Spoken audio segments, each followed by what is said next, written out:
Tucker Lee, number 78, with Kent and Marley.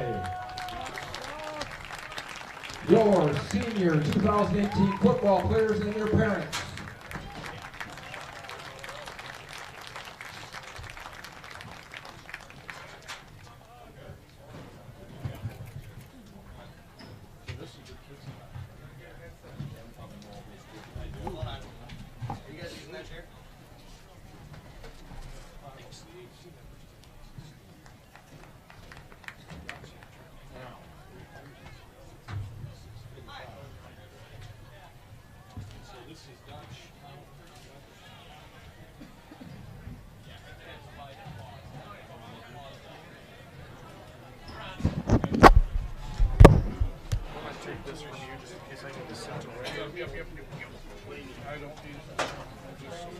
Crossbox crew, good evening. Welcome. Danny? Dave Hayes. Yeah, Welcome. throw it under there. Yeah. It's the family. We can all do our job. Where's my shirt like that? You have this one, don't you? Did we not give you this? You better go get them. I'll get it directed. I'll hit my nephew. XL, right? Or large? Large, XL. I always get XL. Okay, yeah, I'll go grab you one for you. I like them. I thought for some reason we didn't. What time are they going to do something next? Yeah, these are new JVs. I think. And I know if I'm not there, somebody else will jump on it. So we're good. Well, I don't know who they got to run.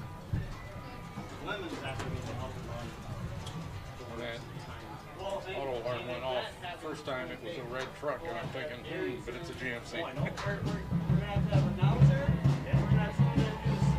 I'm back right up to the fence so you can probably see my... And then a person. You got to help Lemon to get no one. 3 down I from might you. have to come down and run the board or whatever. Yeah. I like them. Yeah. It keeps me in the game. David, how are you, brother? David's doing well, thanks for asking. Good to see you. Friday night action. Sure, thanks for that again. How do I do? Hung out. Last one. You got to rank. How was your board meeting? I was at that one, I was at the first one. Was it 2 weeks ago? Oh, you see the last part? Oh, I wasn't at that one. Still east. That was here. The last home game was east here. Oh, yeah. But I saw you last week, Thursday, for underclassmen. Well, the power prop, I was here for that too. How'd I do? Good.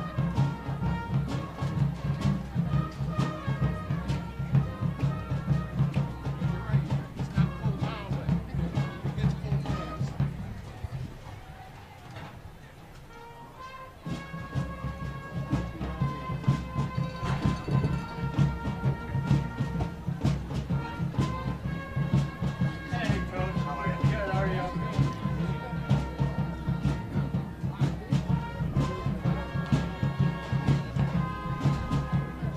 Hi there. What do we got? What's that guy to do? Okay. 7 or 8 minutes worth of stuff. Yeah, I know. Okay. Yeah. And All right. fish and... On your cue, as they say. Oh my goodness, we were just talking. Nobody can remember a week 9 with weather like this. Nobody. You got that right. So, yeah, this is pretty amazing. The only thing wrong with this tonight is it's almost dark already. Yeah, and of course the other thing wrong with the night is Ellen and I wears white uniforms with white numbers. Yeah, I'm serious. Well, I don't know. They did that a couple of years ago. They bought their uniform. They have a thin little red stripe outlining the numbers, but there's just no way to see it. So we're gonna guess a lot tonight. Whatever. I'm gonna set you down and put my headset on a sec.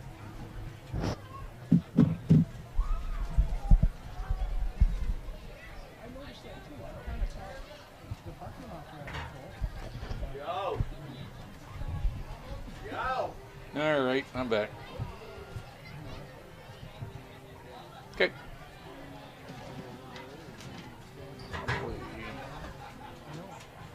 That intro is so short, I might just well leave the mics on. No real sense in turning them off. Turn the crowd mic down a little bit. Crowd is a relative term here tonight. Wow. Yeah.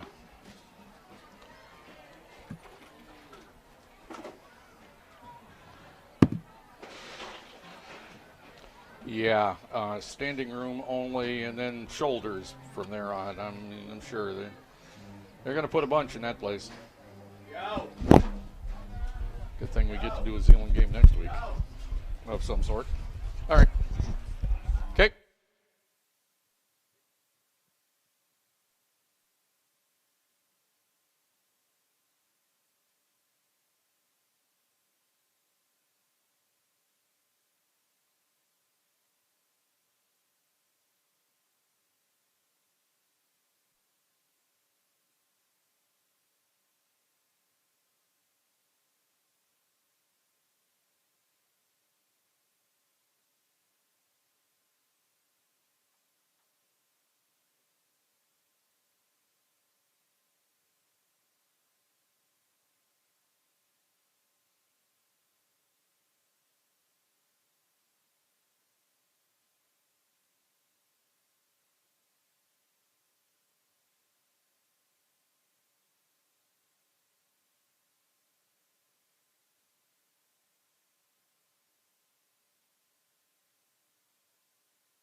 Tonight by either Unity Christian or Byron Center, who play each other tonight.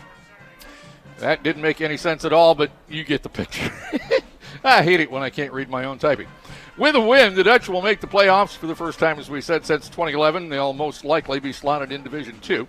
Holland Christian and Holland High have played each other every year since 2005, except in 2008. The lone win for the Dutch in those 11 games came back in 2011. It's a lot of history on the side of the Maroons, but this is a big night for Holland High, trying to assure themselves of a playoff berth for the first time since 2011. Now with a look at Holland Christian's season to this point, here's Scott. All right, thank you.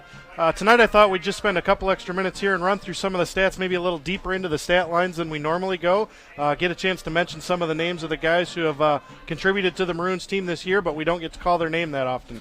So let's start out with rushing. Wilson Wireball from the quarterback position is leading the Maroons this year. He's got 82 rushing attempts for 348 yards. Jacob Schaub has rushed the ball 28 times for 138 yards. Noah Hookstra, 16 rushes for 80 yards. Cam Van Eerden, who's played a lot in the last couple weeks here, 14 attempts for 40 yards. Brady Howe has ran the ball 16 times for 28 yards this year. Trent Lamb has contributed 21 rushes for 26 yards. And Wilvin Weirin has also ran the ball 7 times for 22 yards from his wide receiver position.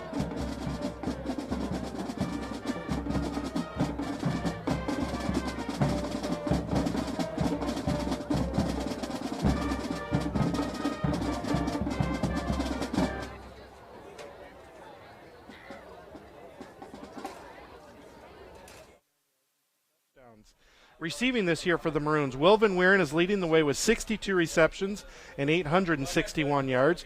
Brady Howe has caught 43 balls for 922 yards. Jacob Schaub, 9 for 74. Evan Cruzy has pitched in 7 receptions for 55 yards. Noah Hoekstra comes next. He has 6 receptions this year for 60 yards. Ben Slank with 5 big receptions for 136 yards. Cam Van Eerden, 5 for 52. And Levi Van Dam from the tight end position, 4 catches this year for 44 yards. All right, that's good news there, and congratulations on senior night here at Holland Christian. Holland Christian seniors and their parents introduced and thanked by this crowd here tonight. But the bad news is Wilson Wirebaugh is not going to get to 2,000 yards on the year from his 1,900 plus right now because he's not playing tonight. The worst news is backup quarterback Trent Lamb. He's not playing tonight either. Both of them out with injuries. So it's going to be as a nice Harley Hogg leads the Maroons onto the field with a Go Maroons flag stuck into the saddle carrier. That's a good-looking sight there as the Maroons take the field for the last time here at home in this 2017 season. As we were saying, Mr. Everything for Holland Christian, Brady Howe, is really going to wear that badge tonight as he will be the starting quarterback. Talking amongst the people up here in the press box, we think we'll probably see more option-type runs and more option-type passes out of Brady Howe rather than a lot of the straight drop-back stuff that we've seen from Wirebaugh and Lamb to this point. So everybody knows no matter what level of football you're playing, your most important player is the quarterback. And Holland Christian here tonight, not only facing their rivals from down the street in Holland High, and not only facing them with Holland High knowing they need a win to assure themselves of a spot in the playoffs, but they're going to have to do it with a third-string quarterback. Scott, that is a tall task. Absolutely. We've seen Brady Howe and all the things he can do this year. The guy plays defense. He plays wide receiver. He lines up in the slot. I have a lot of confidence in what Brady Howe can do tonight. He's a good, smart football player, and I think he'll handle the job well. And as always happens with football games, it's going to depend a lot on the blocking and tackling, especially on the line of scrimmage. So we will see how the Maroons close out this season as they come in at 3-5. Right now, here's public address announcer Dick Bauman. Game with our friends and visitors, the Dutch of Holland High School. Let's contribute positively to the educational environment here tonight with our best sporting behavior and put God on display and how we use his gift of sport. Tonight's game sponsor is Greg A. Winnemuller Builders, specializing in custom remodeling and new home construction. Greg A. Winnemuller Builders helps make your dreams come true. Visit them at gawbuilders.com. Thank you, Greg A. Winnemuller Builders. This game is a privilege, and it was made possible by those who have fought and continue to fight for the freedoms we enjoy. Our veterans are pillar members in our communities, and we are proud to have all veterans in attendance with us tonight. Please rise and honor America as the Holland Christian Pep Band leads us in the playing and singing of our national anthem.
And in case you're new to our broadcast, the Holland Christian Band actually plays from the stands down to our right.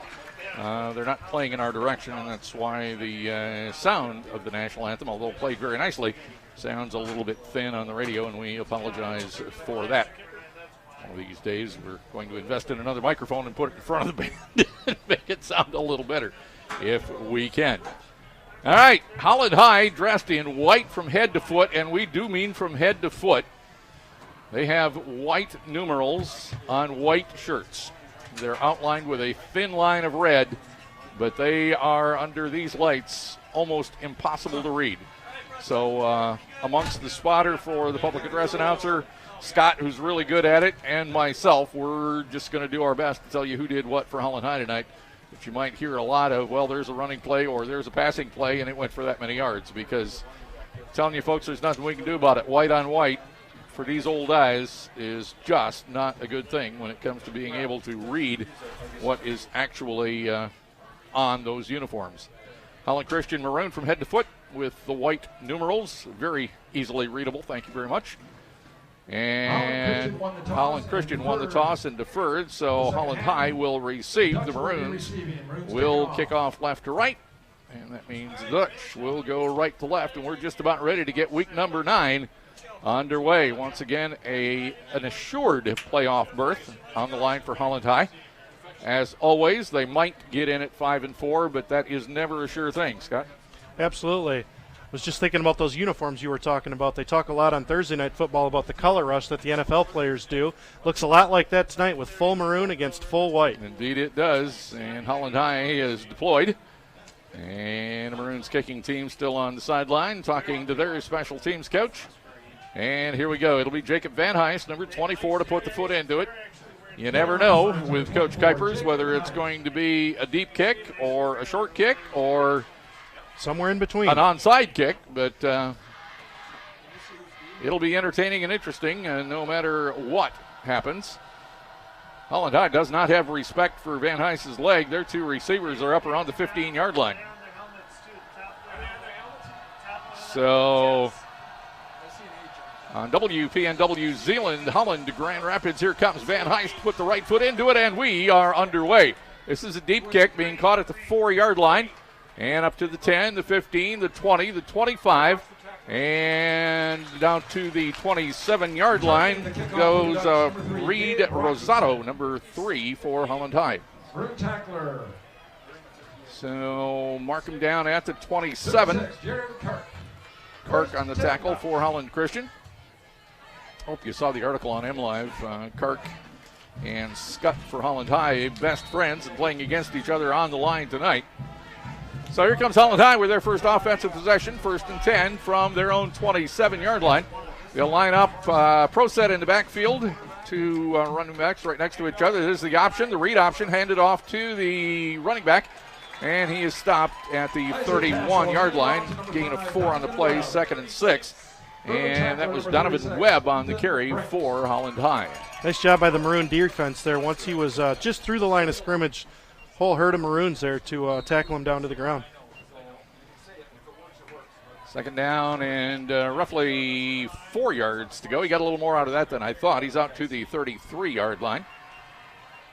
Quarterback is Isaac Castle. And here's a handoff inside and a big run around right end for Holland High, fighting his way all the way out to the Dutch 49-yard line. That's Donovan Webb again, and he got it out to his own 49. That'll be a 16-yard gain for Donovan Webb and a 1st down for Holland High. Real nice blocking by the right side of the Dutch offensive line there, making a nice path for him to run around the right end. Now they send 2 receivers out to the left side for Castle under center. Castle, long count, takes it. Read option left, handed off Webb, and Webb is down to the Maroon 46-yard line. That's a gain of 5 yards, and it's 2nd and 5, and we've seen a lot against the Maroons defense lately. So Donovan Webb is doing a really, really good job running the ball for Isaac Castle and the Dutch from Holland High. Castle's a 5'8", 185-pound junior. He is under center wearing number 9. And with a long count, he'll take the snap. This time it's read option right for the first time. And Holland Christian in there quickly to stop that in the person of Blake Gebbin. Castle didn't have a chance to hand that one off. Gebbin was in the backfield and put a stop to it. The Maroons defense read that play very well, and they had 3 guys right on top of the running back. No gain from the Maroon 46, 3rd and 5 for the Dutch. They run players in and out to get plays from Coach Andrew Prattley. They have 2 running backs in a tandem behind the quarterback under center, 2 receivers to the left on a 3rd and 5. Castle, read option left. He got rid of it that time to Webb, and Webb will get it down to the 41-yard line. And that'll be very close to a first down for Holland High. Number 57, James Beal. First down, James Dutch. Beal gets credit for the tackle for Holland Christian. And here comes Castle back with the play. Another first down for Holland High. They took the opening kickoff 2.5 minutes ago and have driven it down to the Maroon 41. Castle looks over the defense. Same formation every play so far. 2 tight ends, 2 running backs, and 2 receivers. Castle under center takes the snap. Quick option right on the quick hitter by the fullback, or the right side halfback if you prefer. And that play gains 7 yards. Third tackler, 57, James Beal. And 55, Dan DeCam. And DeCam and Beal in on the tackle for Holland Christian. 7 yards on the play. Down to the 33. And now back to pass for the first time. Castle, quick hitter, wide open receiver, touchdown Holland High from 30.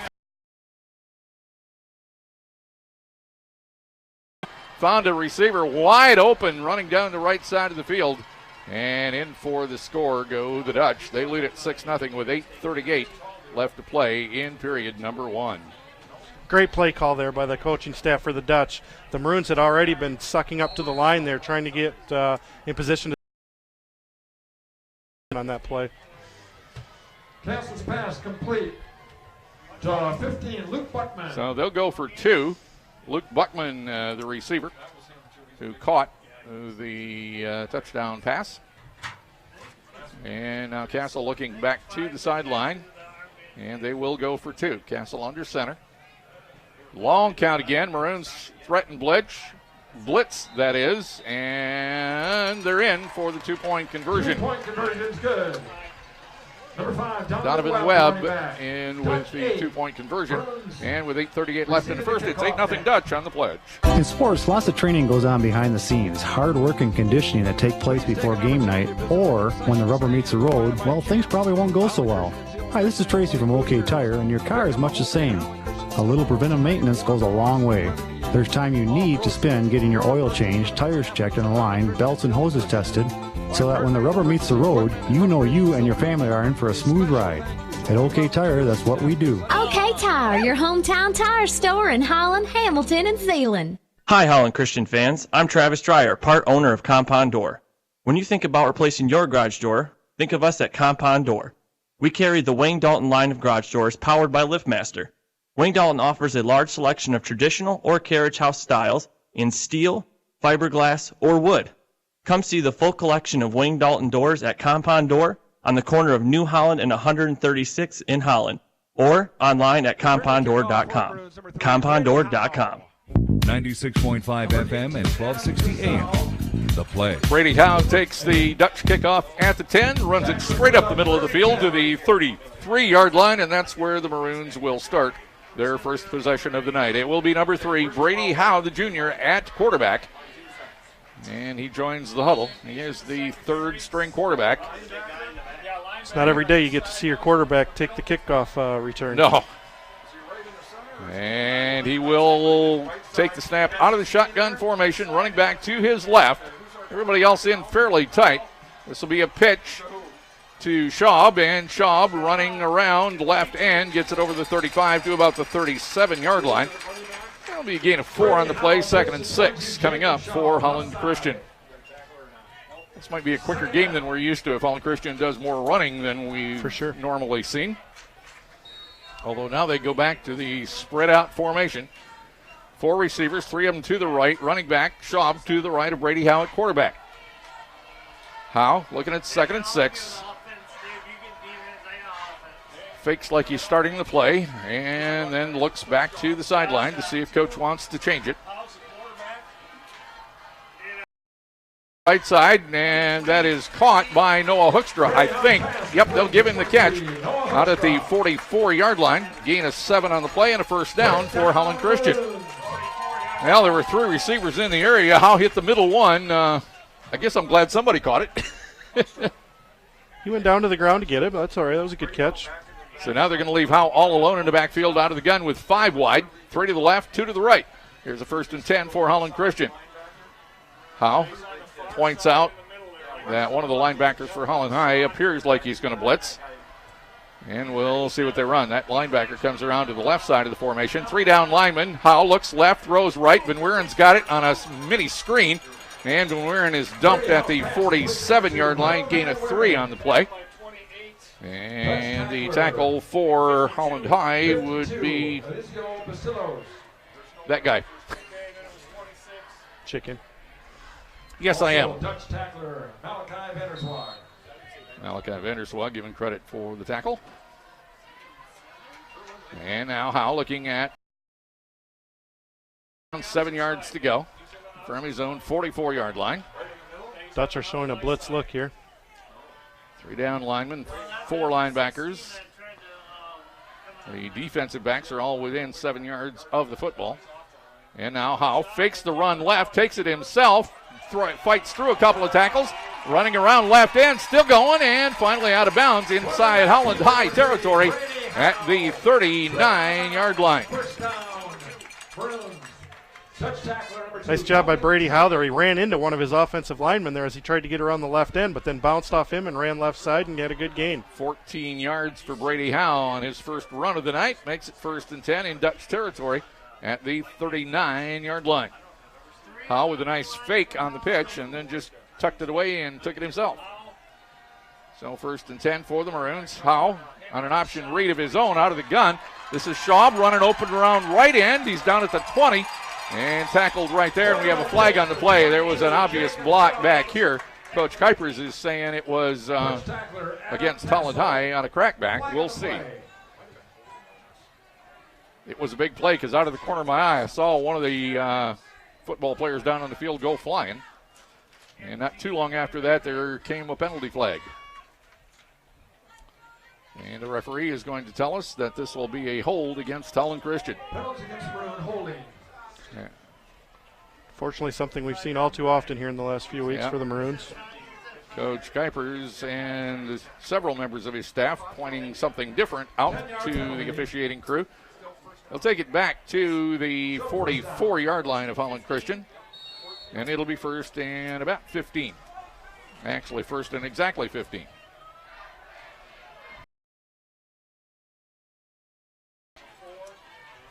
So Cam Van Eerden in at running back. Brady Howe will pitch it to him, and Van Eerden tucks behind a Howe block, but doesn't find much around left end. Down to the 44-yard line. Gain of 3 on the play. Now where they marked it, no gain on the play, rather. And the Dutch 44, so it's 2nd and 15.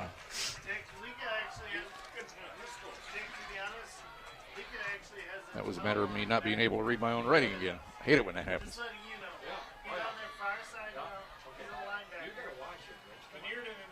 So out of the gun, here's Howe. With a second, gets it to Van Weeren. Van Weeren runs right through a tackle, but then couldn't get his balance back and only gained about 2 down to the 41-yard line. Dutch tackler number 18, Adam Castle. Adam Castle in on the tackle. 23, time the fridge. Big 3rd down here for the Maroons. I think they're going to have to get a 1st down here. Make sure they stay in this game early here in the 1st quarter. 5:04 left in the 1st. Dutch lead at 8-0. Maroons driving their first possession of the night. And from the Dutch 42, Howe, 3-step drop, lets it go for all he's worth down the right side, up for grabs, and tipped out of bounds by Holland High. That was Howe, and who threw that one? Van Weeren? I think Van Weeren was in at the Wildcat quarterback spot, intending it for Brady Howe. And Howe had double coverage, and the pass was just too high and not deep enough. A little bit of the wounded duck look on that pass. Yep. That's the word I was trying to think of. So that'll bring up a 4th down and 11 yards to go. Brady Howe back at quarterback now for the Maroons. And Van Dam's coming out. Hoekstra's coming in late. He'll go center slot left, 5 wide on a 4th and 12. Big play for the Maroons. Plenty of time on the play clock. Changing.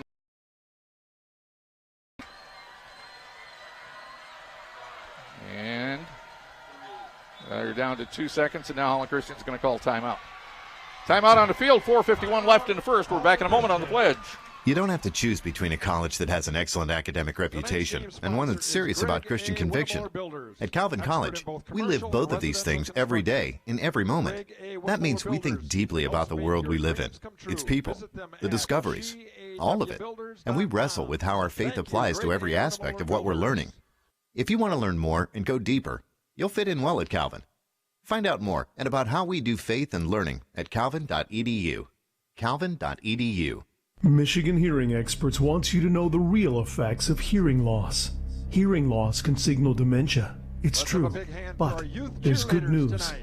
Treating hearing loss can ward off dementia. It's time to treat hearing loss at Michigan Hearing Experts. Good folks with a heart for people, not patients, people. Let's treat hearing loss in your life today. Michigan Hearing Experts in Holland, Grand Haven, Jenison, and MichiganENTallergy.com. 96.5 FM and 1260 AM. The Pledge. All right, we'll see what the Maroons can do from the Dutch 41-yard line on a 4th and 12. 3 steps back, throws it down the right sideline for Van Weeren. Van Weeren gets one hand on it, but that's all. And the Maroons will turn it over on downs from the Holland High 41. Play like that is where the Maroons are really going to miss having Brady Howe out there running routes to catch those 3rd and 4th down plays. Or wire ball back there throwing the ball, for that matter. Yep. He's got an arm that is unmatched on this team, obviously. That's why as a junior he was the starting quarterback all year. And not able to go tonight. So here is quarterback Isaac Castle. See if the Maroons can make some adjustments here on defense and stop that read option. Donovan Webb in the backfield. And this will be Webb over right guard, and he fights his way through the line. Van Eerden tripped him up. He got over the 45 to the 46-yard line. That's another gain of 5 on 1st down. Hoekstra on the tackle for Holland to Christian. Strong run, good gain for the Dutch there on 1st down. Reed Rosado is at right halfback now. Donovan Webb left halfback. Your quarterback Isaac Castle. They'll send one receiver left and one to the right. 2 running backs, pro set behind the quarterback under center. Castle looking at 2nd and 5, takes the snap, and will drop back to pass. Flag on the play. This one is blown dead. This should be a false start. Flag on the play. That was almost a Holland High receiver running 30. But false start. Holland High will back him up. And this will make it 2nd down and 10. Back at the 41-yard line.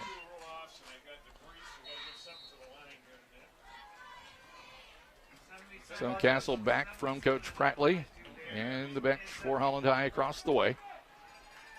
Crowd 2nd and 10. 4 down lineman for Holland Christian on defense. Here's the read option, and it is right end and gets it into Holland Christian territory over the 45 down to the 43-yard line. Very impressed so far with the Dutch running backs. Both of them are carrying the ball very well against the Maroon defense. 16 yards on that play for Rosado. And it's another 1st down for Holland High.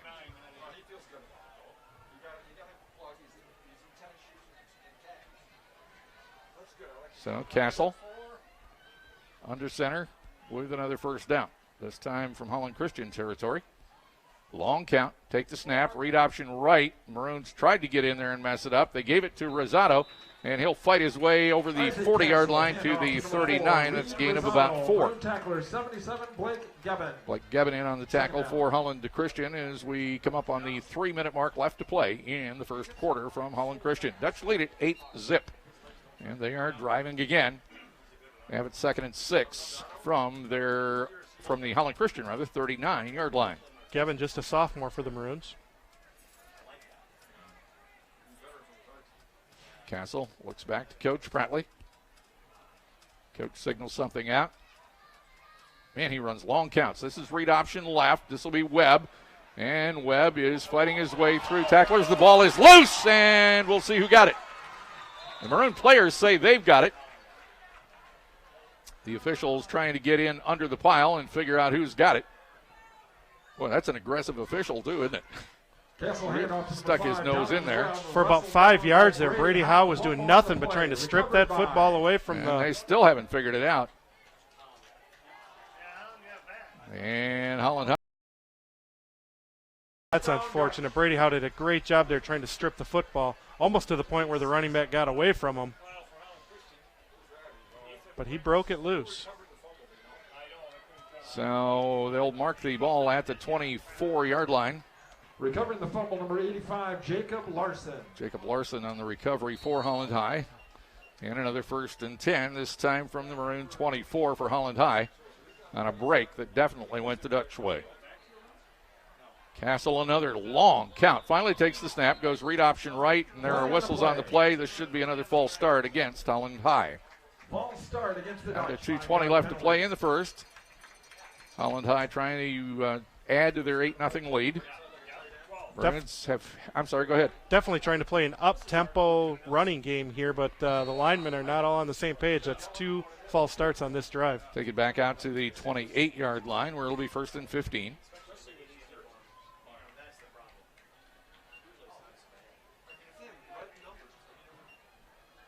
So Castle once again under center.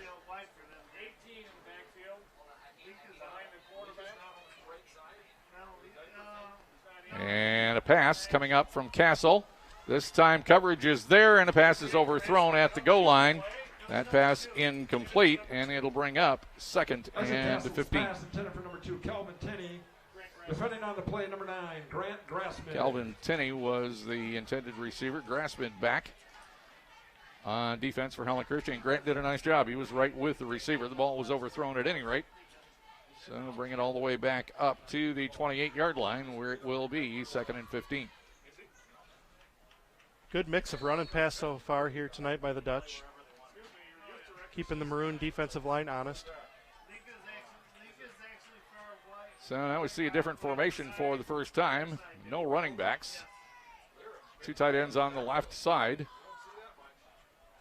3 receivers, and Donovan Webb gets a pitch on a sweep right, and he'll fight his way through the Maroon defense. Isaac Castle, quick pitch to number 5, Donovan down Webb, to right about the 21-yard line. Number 18, Levi Van Dam.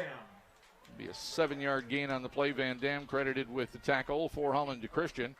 And that'll leave the Dutch with 3rd and about 8 yards to go to get a first down. Grant Grassman lost his helmet there, so he's got to come out for a play. He was in on that tackle as well. 1:19 now clock running left to play in the first period. And a beautiful, unbelievable on the 20th day of October. Here's the snap. Collision in the backfield, and Webb running free. Man, he got a few quick steps in there before the Maroon defense figured out where the ball was, and he's down inside the 10-yard line to about the 8, where it'll be 1st and goal for Holland High. Man, did Webb get a start that time or what? That is an impressive 1-2 punch for the Holland Dutch.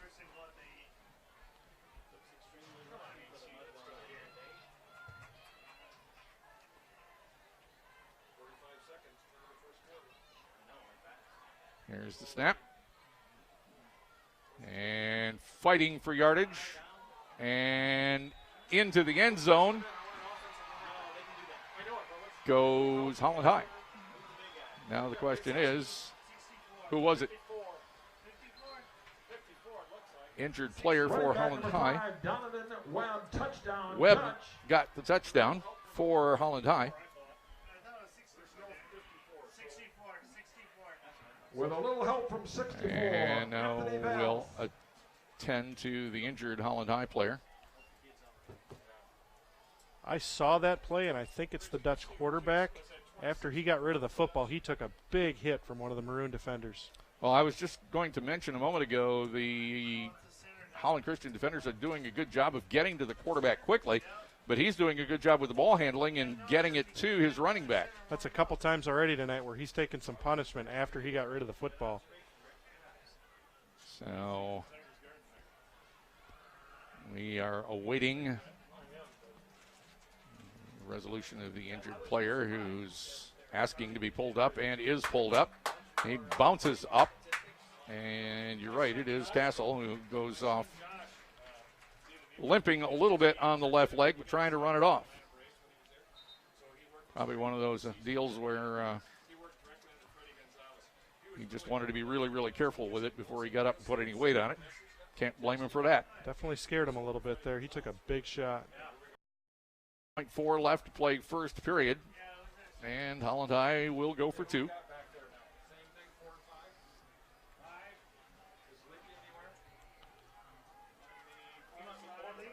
Castle not in at quarterback.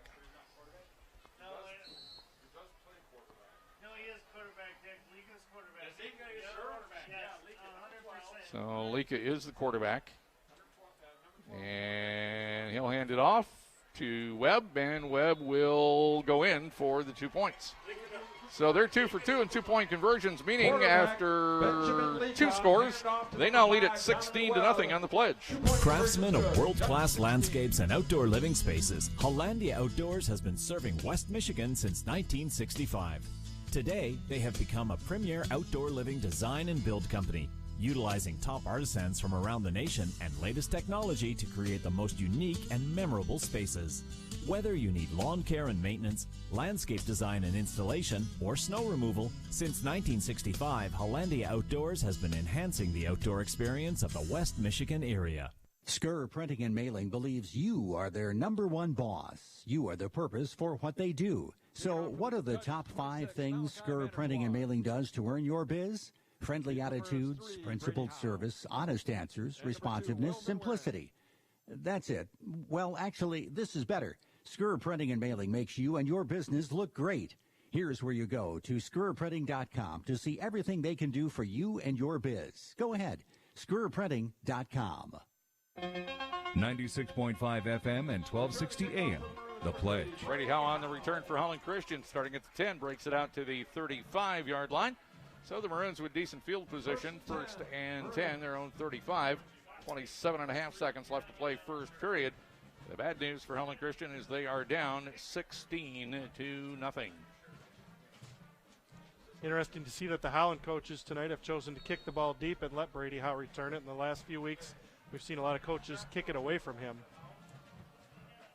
So if you joined us late, Brady Howe is the quarterback tonight. And he will keep it and run it himself. Gets 40 up to the 43-yard line. So that's a gain of about 13, gain of about 10. And it's close to a first down, but they're not going to give it to him. They'll say he's a yard short. So from the 44, it's going to be 2nd and 1. And now we'll let the clock run out. That'll be the end of the first quarter. After 1, Holland High 16, Holland Christian nothing on the pledge. Reputations take years to build. Advantage Marine took advantage of that time to build theirs the right way. Now they're West Michigan's premier powerboat repair facility. And more of our neighbors are learning Advantage Marine is the place to trust for winterization and winter storage. Repair your boat's summer bumps and bruises. Protect your boat from winter. Prepare your boat for spring. Sleep well knowing it's in good hands, the hands of trained Mercury and Mercruiser technicians. Advantage Marine, AdvantageMarineRepair.com. Imagine your home reinvented with a distinctive Clopay garage door. With so many beautiful styles to choose from, Quality Door Company can help you rejuvenate your home's appearance by creating a dramatic entrance that makes a bold statement. To see what inspires you, try the Clopay Door Imagination System online and upload a picture of your own home. Explore the possibilities at ImagineClopay.com. For more information, visit our locations in Holland, Grand Rapids, Muskegon, or South Haven. 96.5 FM and 1260 AM. The Pledge. Back with you on The Pledge from Holland Christian. Scott and Raj on a Friday night, week number 9, the end of the regular season for high school football in the state of Michigan. This is Holland Christian versus Holland High, and the Dutch have the advantage 14-0. The Maroons are driving with their second possession of the night. They have it 2nd and 1 from their own 44-yard line. Well, over in Zeeland tonight, in a game that's going to decide the OK Conference this year, the Zeeland West Ducks and the Zeeland East Chicks are 0-0 at the end of the first quarter. Wow. I didn't expect that. I expected more offense than that from those guys. So here's Howe, 2nd and 1. Pitch back to Hoekstra, is going to throw it deep. Hoekstra down the right sideline, and the pass is incomplete. Defended well by Holland High. That was intended for Van Weeren and just slightly overthrown by Noah Hoekstra. We're to a point in this season now where when Van Weeren gets a hand on it, you just expect him to catch the football, but that one was a little beyond his outstretched hand. Yeah, he had one other one tonight, same situation. Just couldn't quite haul it in. That was probably the nicest looking throw for the Maroons tonight so far. Yeah, Hoekstra did a good job letting that one go. Now Schaub's going to come in and replace Noah in the backfield for the Maroons. See that Coach Kuipers is getting some different guys in the game that can throw the football around a little bit tonight. 3rd and 1. Van Weeren's going to be mid-slot left. And now Schaub in motion. They fake it to him. Keeper by Howe, and he has the first down. Needed 1, got 2. Over the 45 to the 46-yard line. So on their first possession, they turned it over on downs.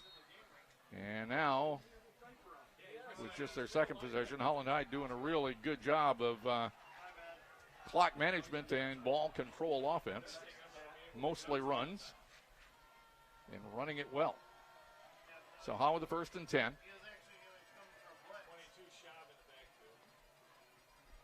And new play being signaled in from Coach Chris Kuipers. And now Brady Howe's ready to go. Out of the gun. Puts his running back Schaub in motion, looks to him, and then throws it right. On a comebacker, Van Weeren catches it. Van Weeren making yardage inside Dutch territory down to about the 46-yard line. 8 yards on the play. And it should be about 2nd and 2. Nice job by Van Weeren there, picking his way through the Dutch secondary. Benjamin Lika on the tackle for Holland High.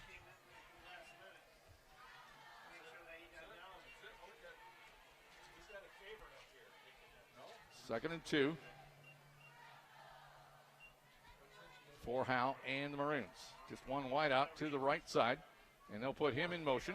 Handed to Van Weeren. Van Weeren looking for running room, got run into in the backfield on a really nice play. And that number we ought to try and figure out. Yep. Dutch defender number 16, Corbin Shamanabong. I knew he was going to get in the game and do something special. That was a really nice defensive play, leaving it 3rd and 5 for Holland Christian. He was into the Maroons' backfield quickly on that play. Loss at 3 on that play out back to the 49. That's the Holland High 49. Now 3rd and 5. Pitch it left side to Van Eerden, and then a forward pass to Howe with a little shovel pass. That's some inventiveness. I don't think I've seen that play before. And that is going to be a first down for Holland Christian. How about them Evans?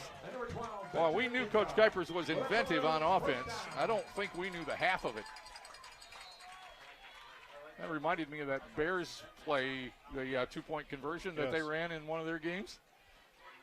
That everybody just went, whoa, what was that? Van Eerden on a Statue of Liberty to the 40, the 35, and tackled near the out-of-bounds line, but inbounds is Cam Van Eerden. That looked like 33 to me. 23, Tyler LaFurge. Maroons offense gaining some rhythm and some momentum here now down inside Dutch territory. At the 34-yard line. And a 1st and 10. Still early second period.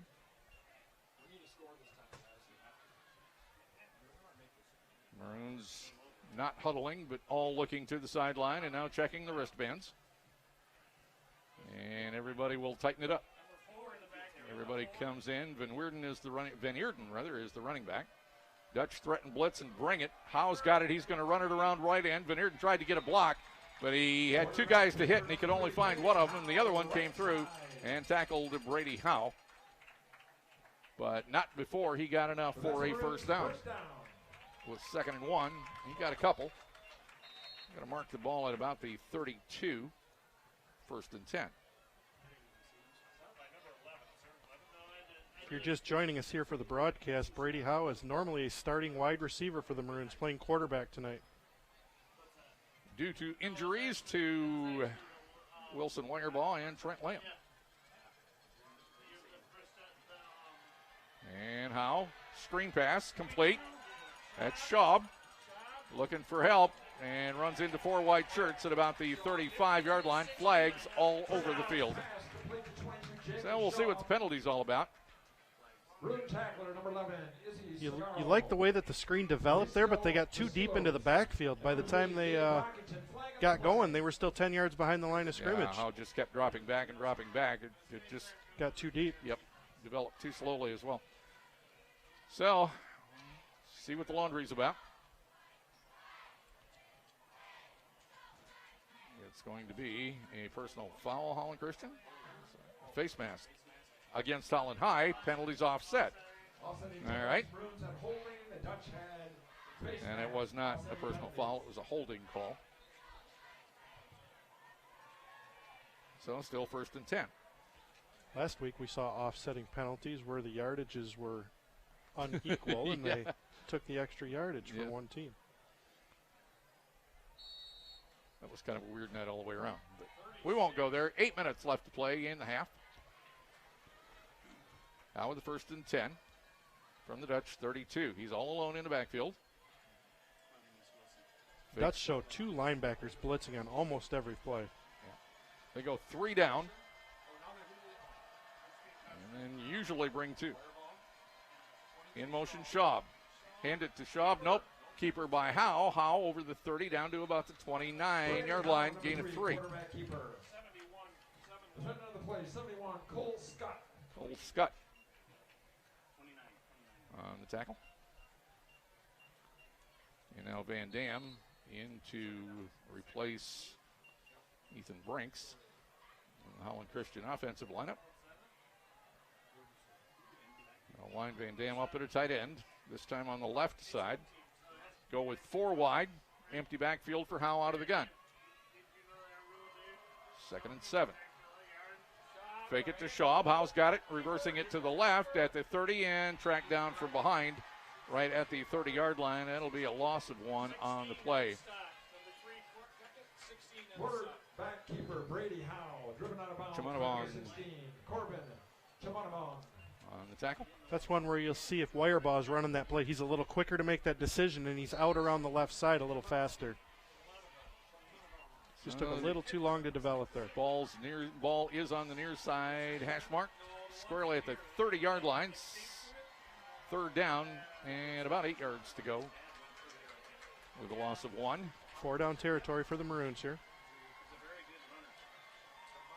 And now he's got Schaub to his right, does Howe. Looking left, he's going to let it go deep. And overthrown and incomplete. Holland High defender had a better chance of receiving that ball than did Van Wieren. It was overthrown again. That ball would have had to have been perfectly thrown. Yep. Van Wieren had a defender on either side of him and another Dutch player in the area as well. So here comes a 4th and 8 for Holland Christian.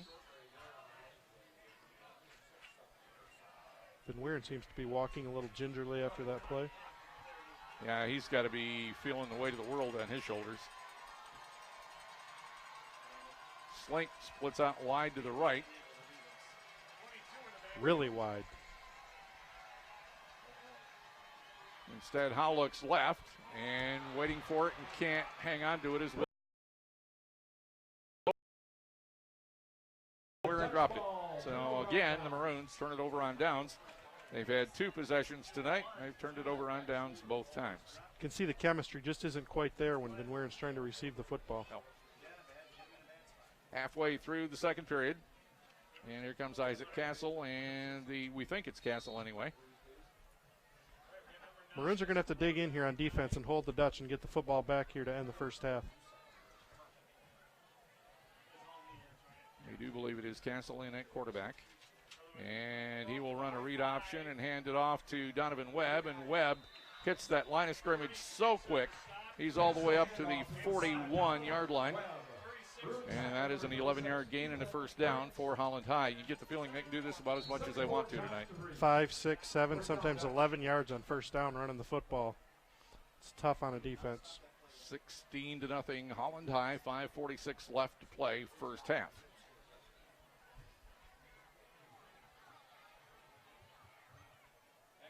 Holland High trying to make the playoffs tonight with a win here. This time Webb, the lone running back. They go two receivers to the right with two tight ends. And Castle, after the long count, takes it, tries to get it to Webb, and I'm not sure whether he's got it or not. They said that was number 6, the running back, Eli Maris. And Maris gets it over the 45 to the 46-yard line, a gain of 5. And 2nd and 5 for Holland High. They do that on first down so often. 11 yards the last play, 5 yards on this play. Brady Howe was in the backfield on that play, and the defender just was able to slip away from him.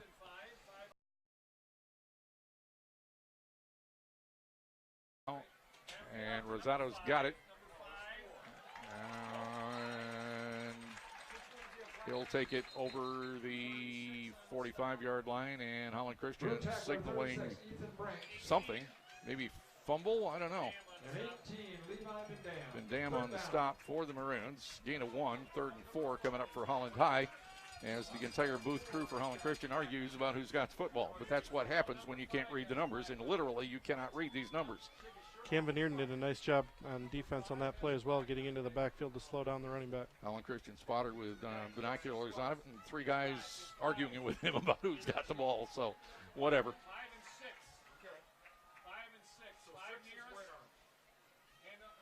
So keeper for Castle, and he's running free at the 40, the 30, Castle to the 20. Castle one man to beat, and what? Touchdown. Touchdown, Holland High. Number 9, Isaac Castle. Castle, just amazing. And the Holland Christian coaching staff waving their arms in the air about something. I don't know whether they're trying to get the attention of the referee or what, but they've. And Coach Kuipers wants timeout and finally gets the attention of the referee. Timeout, Holland Christian, their second and this has just been a fault for letting those white numbers get in our heads, and I mean collectively for everybody up here in the press box, or if it's just the way it is, I don't know. A night that starts out with your third-string quarterback, with a team that needs a win to make the playoffs, that hasn't made the playoffs since 2011. Yeah, there's a lot of funny stuff going on here tonight. It's just a weird vibe. Not a huge crowd. I don't know, very different than it was last Friday night here when Zeeland West was here. The Dutch have brought a lot of people tonight to watch the game, but like you said, the Maroon crowd it's not a terrible crowd, but yeah, there's some empty seats. Yeah. Coach Kuipers is out talking to the man in the white hat and one of his compatriots. And I don't know what he's talking about, but it's certainly something that he is not pleased about. So Holland High ready to go for 2 again. Under 4 minutes to play in the half, now leading 22-0. Coach Prattley has adopted Coach Shillito's 11th commandment, thou shalt not kick. And 2 running backs are Webb and Maris.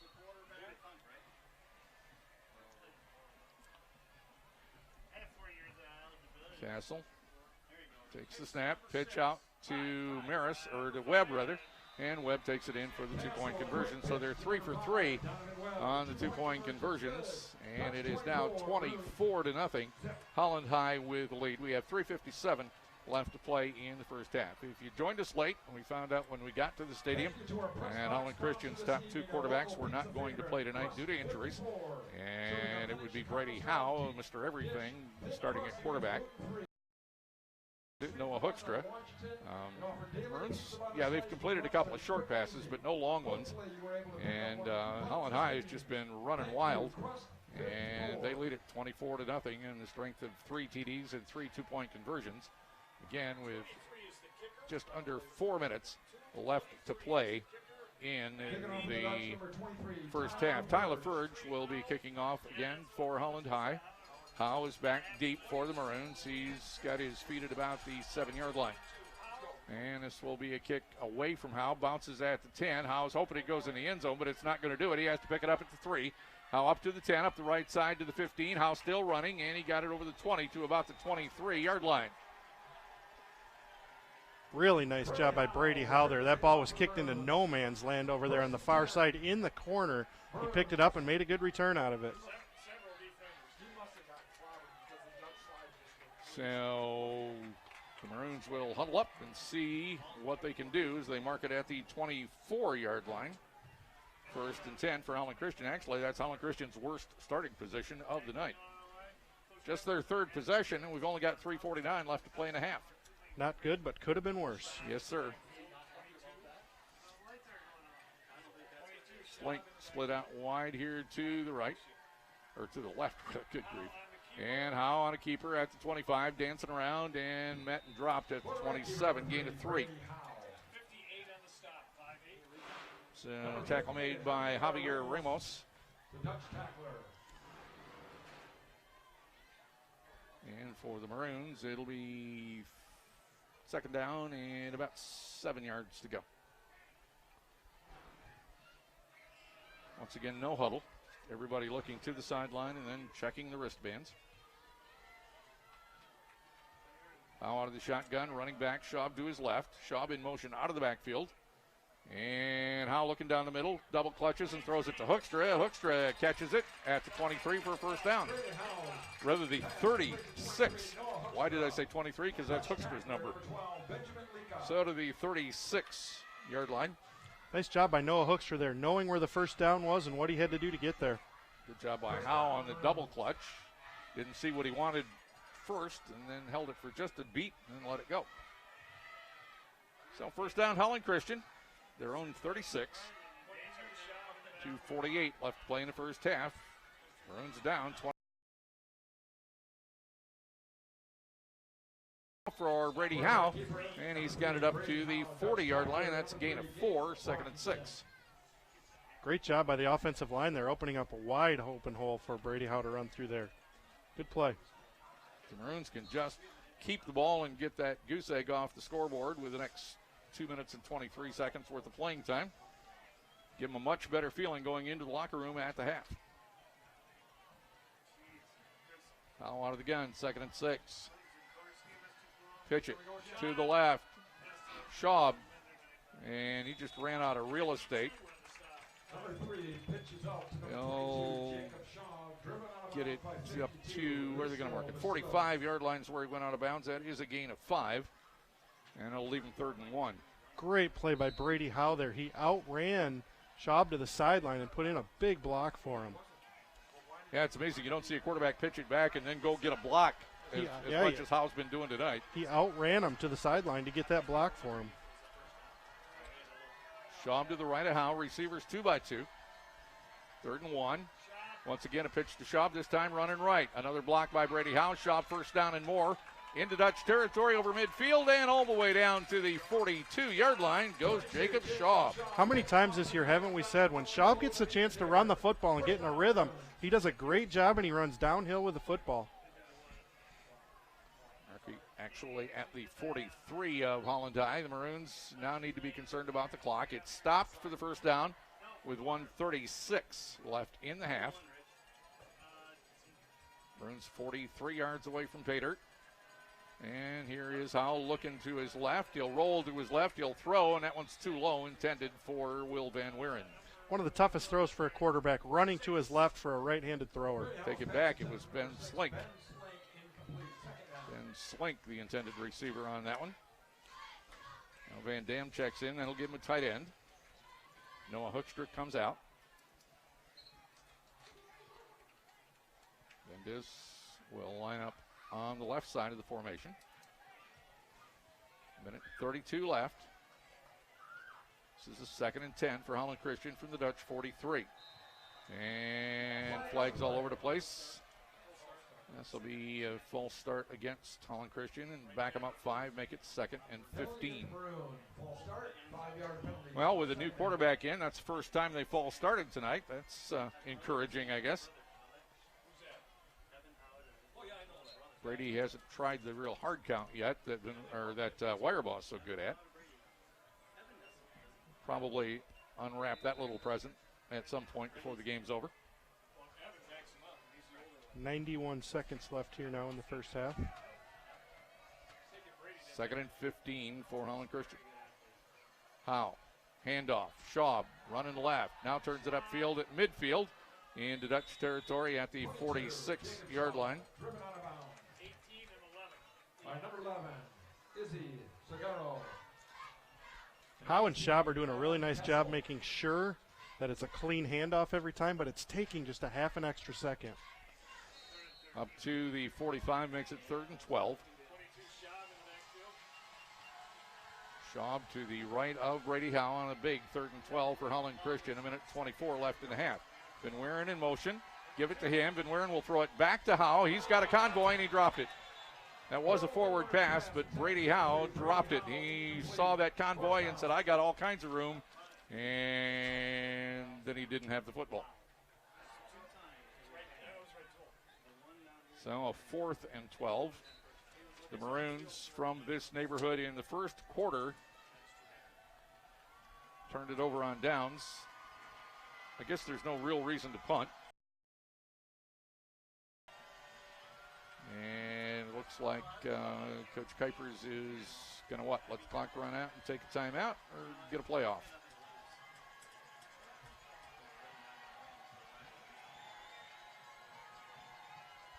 Empty backfield. Schaub goes slot right. Howe on a 4th and 12. Minute 18 left in the half. Howe back to throw. Great protection. Stops. Now being chased. Howe gets out of trouble.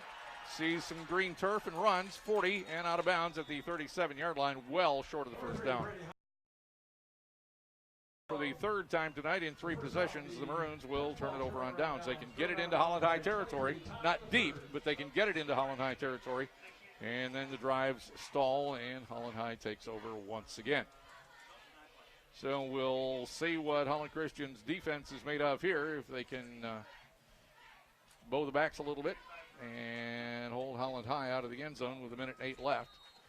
The ball is at the 36-yard line of Holland High. Isaac Castle is the quarterback, and he will go read option left, hand it off to Donovan Webb. And, well, they're saying that is Maris now in at left half and not Webb. So we'll give Maris yardage out to the 47. That'll be another 11 yards on first down. Holland High at the line, ready to go. 1 minute left in the half. Dutch already lead it, 24-0. Castle again, same play, Maris, and Maris another just about 10 yards. Number 6, Eli Maris, the ball carrier. Into Holland Christian here in territory at the 44-yard line.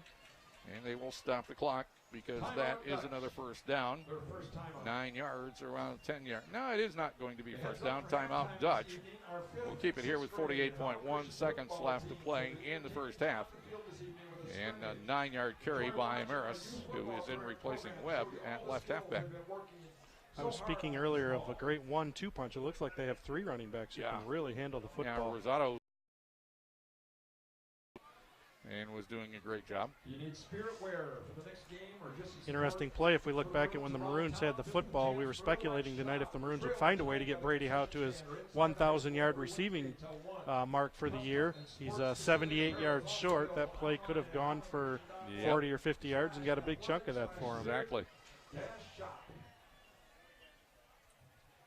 So scene set for you. Set it at the Holland Christian 44-yard line with 48 seconds left in the half. Holland High has the ball, looking at a 2nd and 1. And the Maroon defense has not been able to do anything about the Holland High running plays, I should say. Castle back to throw, lets it go high in the air off on the right, and it is caught. Holland Christian defender was Grassman, but the Holland High player was looking for the ball. Grassman was not, and that is complete all the way down to the 17-yard line. 27 yards on that completion for Isaac Castle. Really high throw that I thought was going to go out of bounds, but he floated it in there very nice. First and 10. And Holland Christian timeout, I think. Yep. So we're down to 41.4 to play in what can only be described as a weird first half of football here at Holland Christian tonight. Holland High did a kind of a cool thing. In other years, they have done their team warm-ups at their facility, and then in their uniforms, the team and a few of the fans have walked over here to Holland Christian. Tonight, all of the students that were coming to the game and a lot of the parents walked from Holland High, and the players were all lined up and dressed in navy blazers and khaki pants. And it was sharp. It really was. It was kind of a cool deal driving in down Ottawa Avenue and going past all of these Holland High fans and their team walking over here to Holland Christian. Like you said, not a football-rich tradition at Holland High, but they're playing well this year and have a chance to make the playoffs. Yeah, really good chance, really the way it looks right now. They're up 24-zip as we have less than a minute left to play in the first half. And they've got the ball first and 10 on the Holland Christian 17-yard line. Isaac Castle not showing any effects of the leg injury he went out with earlier in the ball game. We have a single running back, and that'll be a handoff to Maris. And Maris will get it over the 15 down to about the 13-yard line. It's a gain of 4 more yards, 2nd and 6 coming up for Holland High. And once again, timeout on the field. Josh DeVries with a big hit on Castle there again after he let go of the football. Yeah, the Maroons are doing a great job of, basically tackling everybody that doesn't have the football. The problem is they're missing the guy that does have the football. And that's just blocking on the line. The offensive line doing a great job. They know where the play's going, and they block a hole open, and Webb, Rosado, or Maris just run right through it. Certainly worth giving credit there to the Dutch offensive line tonight. Absolutely.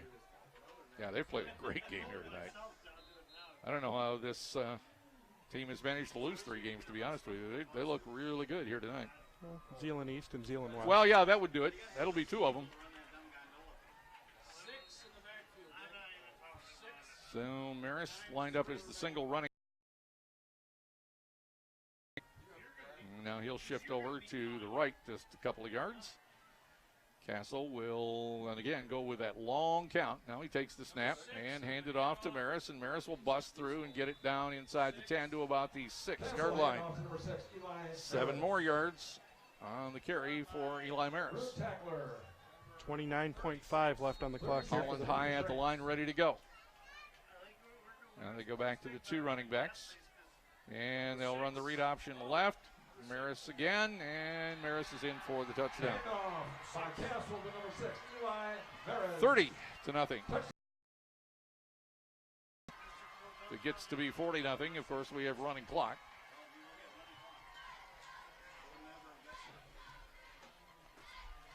And a lot of people were saying this might be a pretty competitive ball game, and so far, not so much. Of course, nobody knew that they were going to be Holland Christian was going to be operating with their 3rd-string quarterback either. All right, going for 2 for the 4th time tonight. Castle, read option left, and that time they stopped it. So the 2-point conversion is not good, and with 19.4 left to play in a half, it'll be 30-0 Holland High. And now what do we have? A flag on the play?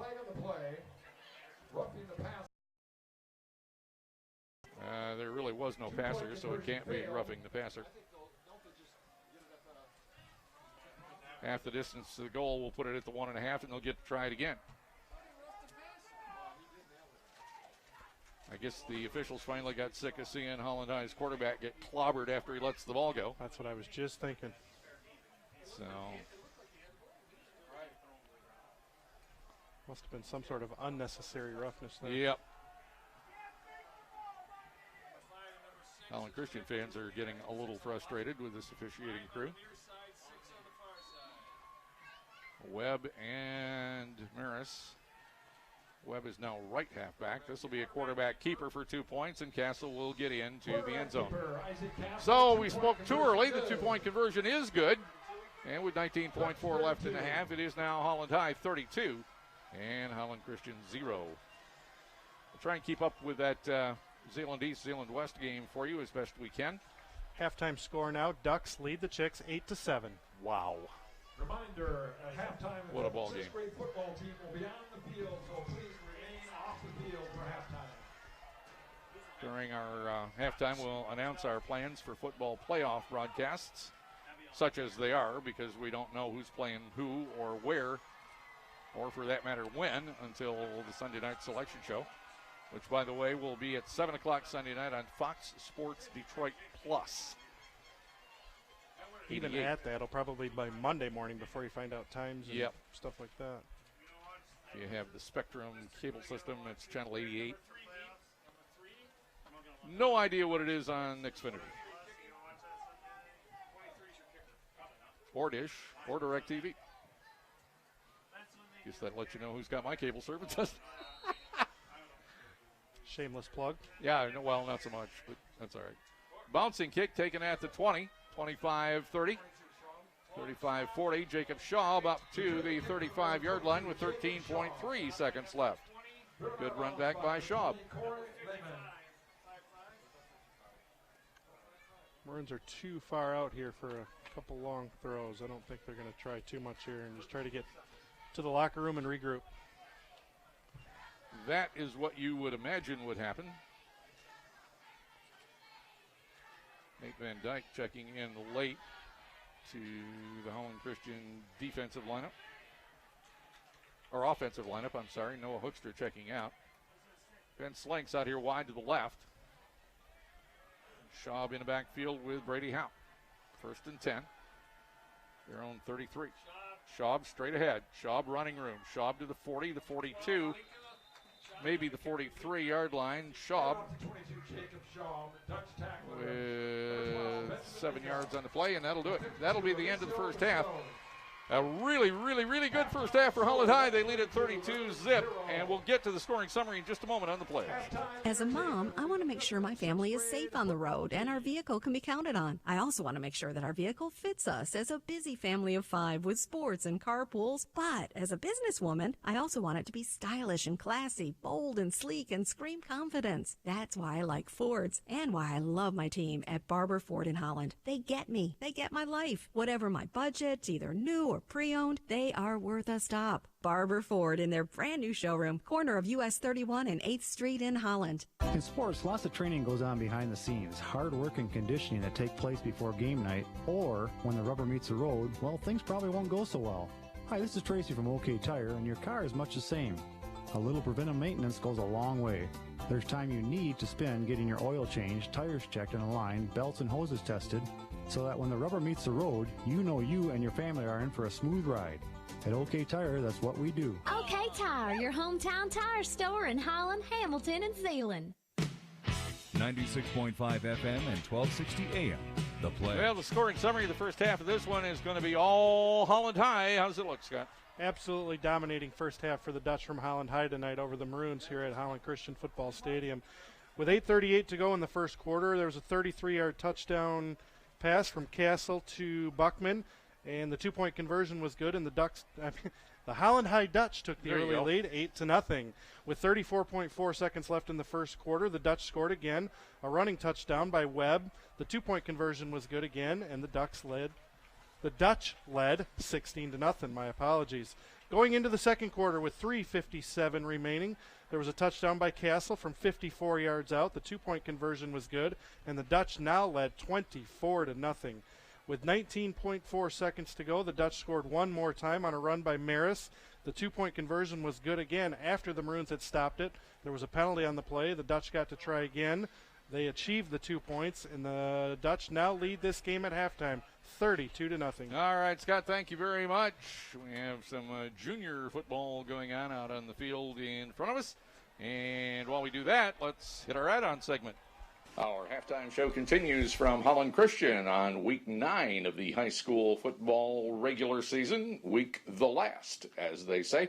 Once again, on this add-on segment, we have Holland Christian Athletic Director David Engbers. And Dave, let's talk a little bit about girls cross country to start off tonight.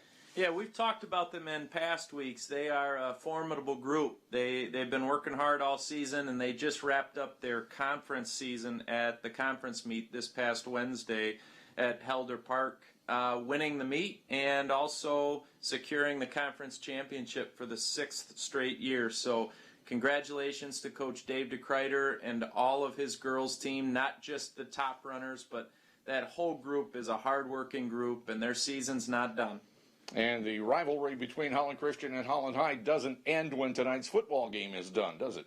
No, we're excited. Last night, both Holland and Holland Christian won their district semifinal matches right here on this same stadium field, and they're going to be coming back tomorrow. So winners will play at noon tomorrow right here at Holland Christian. Holland versus Holland Christian in the district final. For boys soccer. I'm not sure we got that part in there. Yeah. But I think that's the sport we're talking about. So tomorrow at noon, right here at Holland Christian, district final between Holland High and Holland Christian. Well, if you've been with us the last few weeks on these halftime segments, you know we've been talking about multi-sport participation. We'd kind of like to wrap up that discussion. Dave, you guys are very upfront. You really encourage your athletes to participate in more than one sport. Yeah, we want all of our athletes to try to find a second sport. And maybe that second sport becomes their favorite, maybe it becomes their best, and maybe it doesn't. And we think regardless of that, we want our athletes to have a second sport and in some cases a third sport. You know, we have a few different athletes. We have a boys soccer player right now that is running boys cross country where he's double dipping in the same season. And, you know, that comes with some different wrinkles that you got to be careful of, but we've got a lot of different things that can go on. We've got some girls soccer players that run track, and so it could be same season, but most of the time it's different seasons. We want athletes not to specialize in one, but to be involved in a second or a third. In my experience, I've seen a lot of boys basketball players come off of the football team. But when that football team makes a deep postseason run, there is not much time off between seasons. Is that a good thing or a bad thing? You know, there's no question that puts added pressure on a basketball program and coach to get things up and running. But you got to remember how long that basketball season is, and with conference not starting until January, we still think it's well worth it to get going and to play football or whatever fall sport, and then to go into basketball or whatever. It could be swimming. We still think it's well worth it.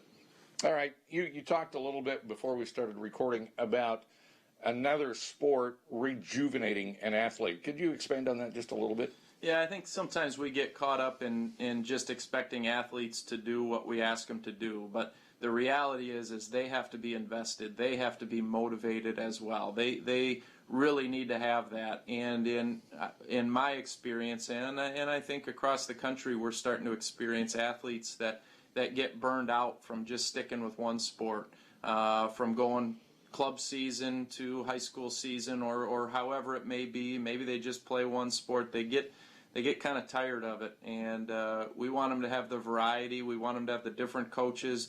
We want them to not get burned out and be motivated. And when they start that next season, they're ready to go. You know, you get that football player who finishes up football, and yeah, he's got to start. Maybe he takes one day off, and then he goes right into basketball, but he's rejuvenated because it's new and it's different. It's a different set of structure and organization and things, and they're rejuvenated and ready to go. We want them to be mentally prepared to go and motivated. You have said earlier that there are two aspects or two advantages to multi-sport participation. One of them mostly physical, the other one mostly mental. Yeah, we just talked about the mental piece, how you can really, be rejuvenated and ready to go and have that drive. The physical piece is about your joints, and it's about your body, and especially with youth sports, a Loyola University study that went extensively over 1,200 athletes found that those who specialize were upwards of 90% more likely to be injured compared to multi-sport athletes. Tommy John surgeries in baseball now, over half of them are in 15 to 19-year-olds. That's a little scary with that going on. And we just see there's huge benefits to cross-training, not just in the mental piece, but for injury prevention. And in another big picture to remember is you can develop better as an athlete through different sports, different structures, indoor, outdoor, court, field, and you can really develop into a better athlete that way, especially in youth sports, and that's what we believe. In your experience, what do athletes say to you? Why do they participate? The NFHS, which is the national governing body for high school athletics, they've done this study multiple times, and I hear similar answers here at Holland Christian. The number one reason is they want to have fun, and that's the verbiage that comes out. I think there's things connected with that. They want to have a positive experience. They want to compete with their friends, but all in all, they want to have an enjoyable experience. And, we don't want to just kind of patty cake this and make it easy for kids. We want to challenge them and help them grow. But they want to have fun. They want to look back and say, you know what, that was an enjoyable experience and that was fun. And our kids here at Holland Christian fall in line with that national trend. Dave, you've given us a lot of great information over the past 9 weeks. Thank you so much for your time. Thank you, Roger. Appreciate being on. A tale of two coaches, goal line rules, and a tale of two coaches. It's all next on This Week in High School Sports, powered by Michigan Student Aid, Michigan's go-to resource for student financial aid. Hi again, everyone. I'm John Johnson, and welcome to This Week in High School Sports. Last Friday night, history was honored and history was set on the gridiron. Early that evening, retired Menominee football coach Ken Hofer was honored for his 42 years of directing the Maroons. And later that night, John Harrington, the only grid coach in the history of Farmington Hills Harrison, became the state's all-time coaching victories leader. Hofer retired in 2011 as the winningest football coach ever in the Upper Peninsula. 22 wins, 146 losses, and 2 ties, including his 2 seasons at Stevenson. And he won 3 MHSAA football crowns in the process. He was honored during the pregame with a framed number 42 Maroons jersey. This was a special night that gave you a very, very warm feeling inside as a result of the giving of so much by so many people and recognizing me 5 years after. It's been so much fun. You can watch online video of that pregame ceremony as captured by MHSAA network affiliate WHYB in Menominee. Just look on the MHSAA's Twitter page for a link. Our Sparrow Health game balls this week go out to Grayling football quarterback Justin Nicholas, who attempted 72 passes, gained 616 yards through the air, and threw 8 touchdown strikes, all good for second in the MHSAA record books in a comeback win over Benzie Central. And Riley Schloud of North Branch, who scored a school record 7 goals in a boys soccer win last week over Carroll. That ties him for 5th place in the state's single game records category. Looking for the best post-workout snack? Pair protein with a carbohydrate to help your muscles recover quickly and efficiently. A tip from Sparrow, the official health system of the MHSAA. Back with more in a moment. You're listening to This Week in High School Sports. Do you need money for college? Michigan Student Aid is Michigan's go-to resource for student financial aid. They administer scholarships, grants, college savings programs, and other resources that help make college accessible, affordable, and achievable for you. See how they can help you today by visiting michigan.gov/mystudentaid and connect with Michigan Student Aid on Facebook, Twitter, Snapchat, and Instagram.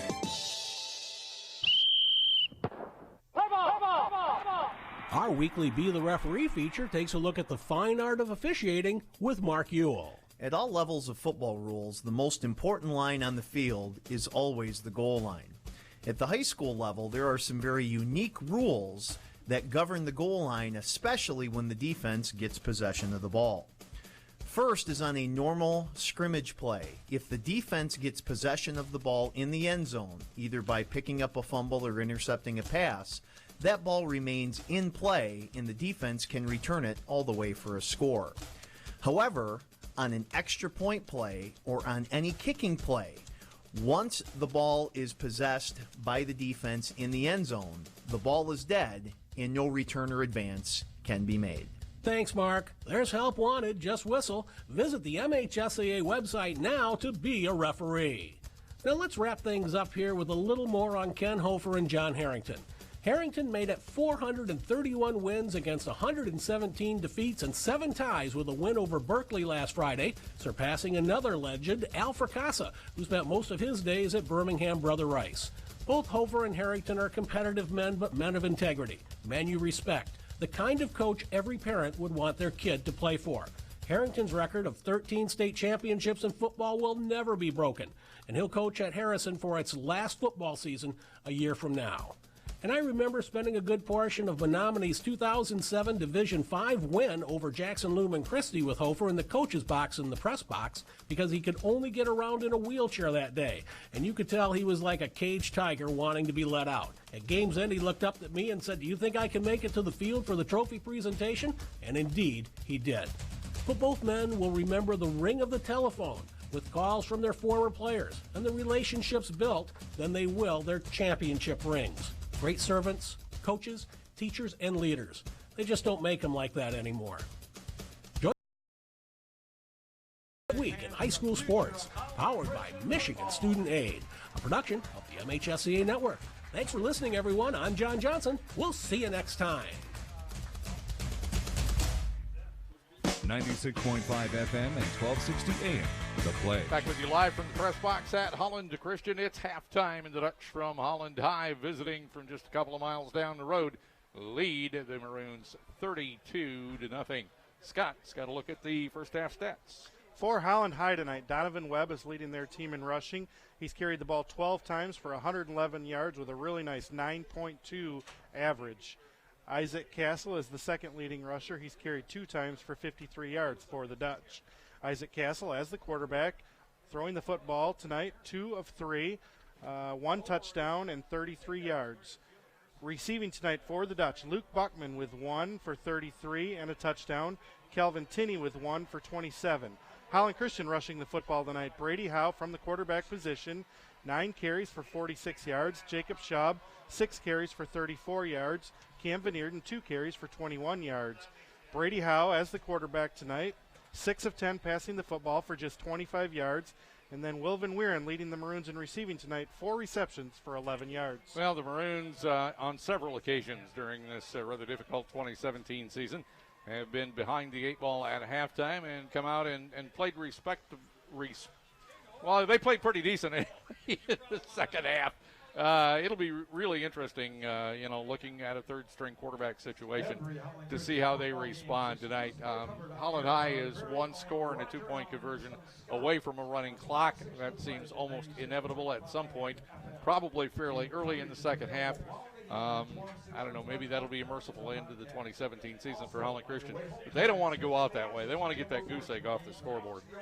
Absolutely, and if the score does remain this way, certainly give a chance for Coach Kuipers to get some players in the game who haven't been able to play a whole lot this year.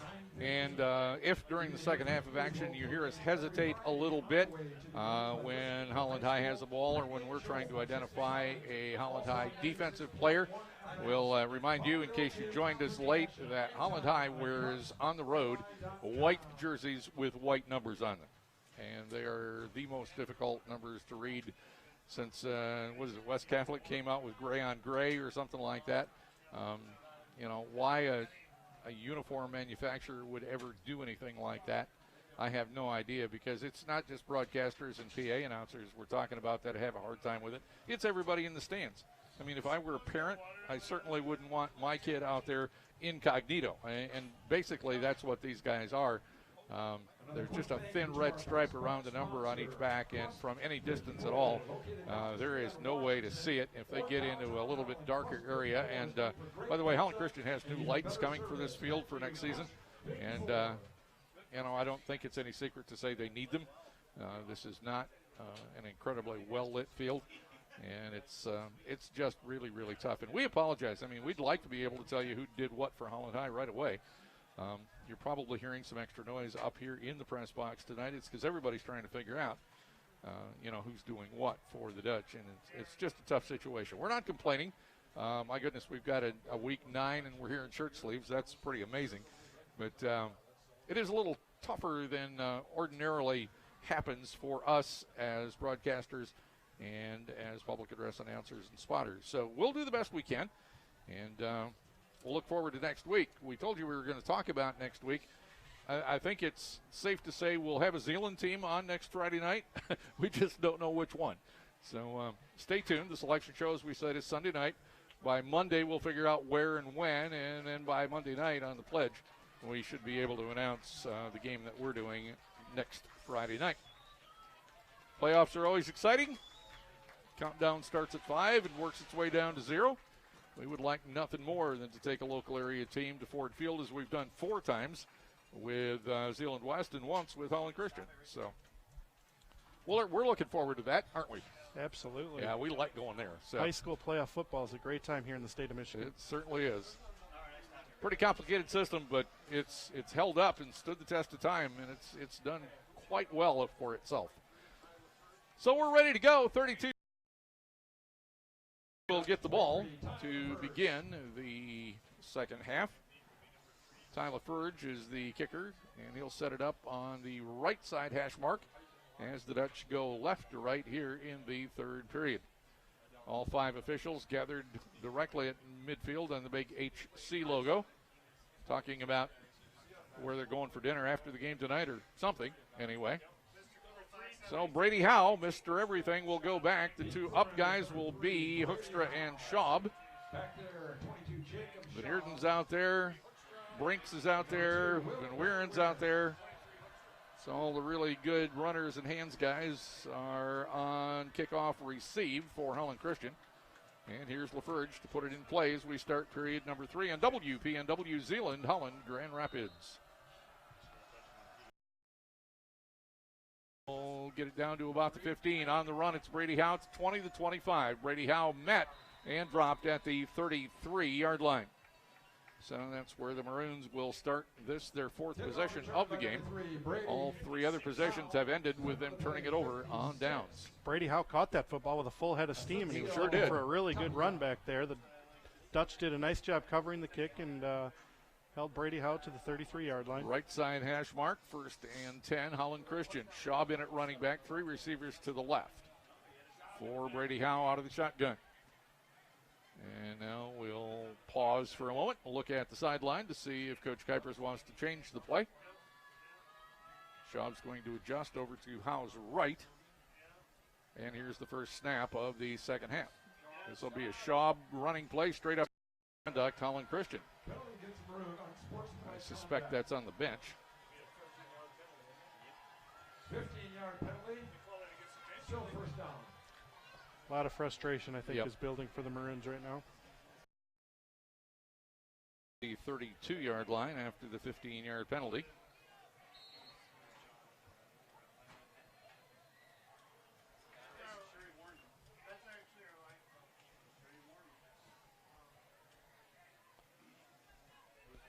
Maroons in no hurry to get the play set and run. Cruzy split wide to the right. Van Weeren's out here to the left. And now with 7:46 left to play third period, the Maroons will hand it off to Schaub, and he'll be stopped for no gain. And another flag. Brady Howe handoff to 22 Jacob Schaub. So all of a sudden it's become a penalty fest. This might be 15 yards back the other way. They're talking about it. And we'll wait. Flag went right into the pile. Personal foul, face mask, Holland High. You're right. The referee giveth, the referee taketh away. Face mask. We'll Go back to the 17-yard line and try it again, where it will still be 1st and 15.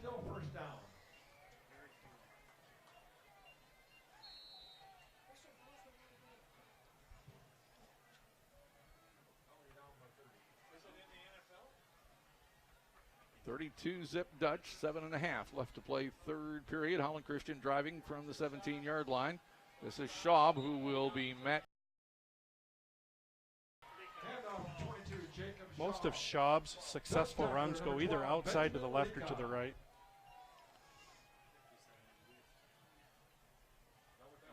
That one was not successful. Second and about 17. Confusion out on the right side for the Maroon receivers. 3 of them out there. Van Weeren, the lone receiver to the left. Low snap, and Howe just has to fall on it. That'll bring him all the way back to the 24-yard line. Loss of 7. And it's third. You ready, guys? Third and halfway to Borculo. There we go. We had to get that one in before the end of the season. Now it's the wrong direction. So Holland Christian this time will huddle. Looking at a third down and a bunch. Good job by the Maroons here on this drive, getting down into the red zone, but getting a little sloppy here now. Yeah. Cruzy, Van Weeren, Schaub all split to the right. Van Dam in at tight end left. Here's Howe after the fake. Will throw it to the right side. Into double coverage, incomplete.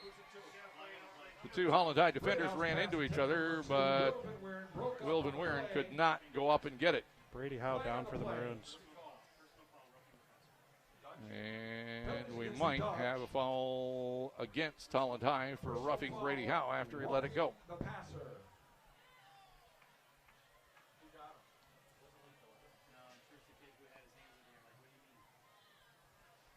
So Howe up and off the field under his own power. Don't believe the training staff ever came out. So Holland High retreating back toward their goal line. And the official says, let's go, guys. I didn't call timeout. There was no timeout for the Howe injury, just timeout to get the penalty called. So they're going to mark the ball just inside the 5-yard line, and it'll be first, or rather just inside the 10-yard line, and it'll be first and goal for Holland Christian. Let's see who plays quarterback here now. Looks like maybe 18, Levi Van Dam. So we'll see.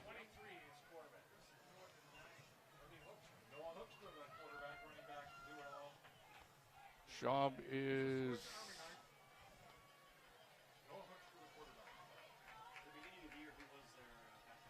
Schaub in motion out of the backfield. Here is Hoekstra to run it. Avoids one tackle at the line of scrimmage and gets about 2, maybe down to the 8-yard line. Noah Hoekstra taken down by the Dutch. Number 12, Benjamin Lika. And now Howe's coming back.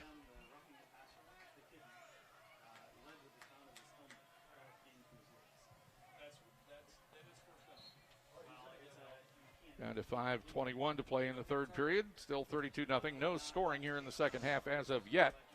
Maroons are as close as they've been all night. Cruzy breaks into a slot position on the right. Howe back in at quarterback. Brady takes the snap. Running right. Flip back on a reverse to Cruzy. Cruzy.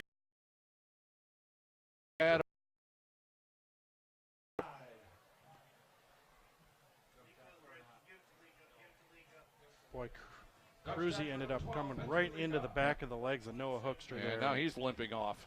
Did not look good at all there. His legs were bent very awkwardly.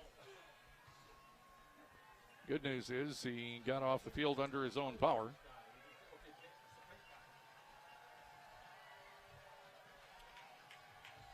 So third down and goal. Hoekstra motion Schaub, or rather Howe motion Schaub out of the backfield. A little comeback reception for Slink, I think. Or was it Van Weeren? One of the two of them. Brady Howe's pass complete to number 2, Will. That was Will Van Weeren. Taken down by Izzy Sagaro, number 11. Sagaro with another tackle. He's had a great defensive night for Holland High. 4th down and goal. And now it's 4th and goal. Maroons have already converted 1 4th down on this drive. Seems like they've had about 15 or 20 plays here on this side of the field. Yeah. Lots of penalties. Ball's at the 7-yard line. And it is 4th down and goal. Howell will put Schaub to his right, 2 receivers right, 2 to the left.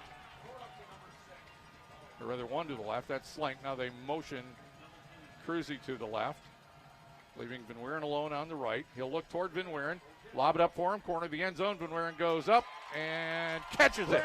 Touchdown, Holland Christian. That's vintage Will Van Weeren on that one. And the Maroons get the goose egg off the scoreboard, now trailing 32-6 with 3:32 left to play in the third period.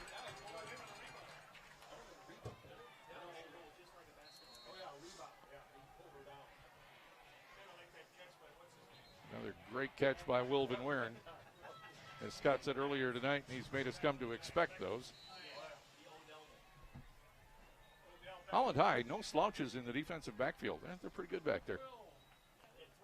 Now they're lining up to go for 2. Howe is Schaub to his right, has 3 receivers to his right. And Brady Howe will run it to the right and get caught.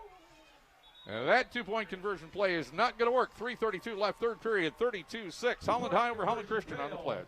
Hi, Holland Christian fans. I'm Travis Dreyer from Compound Door. When you think about replacing your garage door, think of a fellow Holland Christian alumni at Compound Door, where over half our staff are HC grads.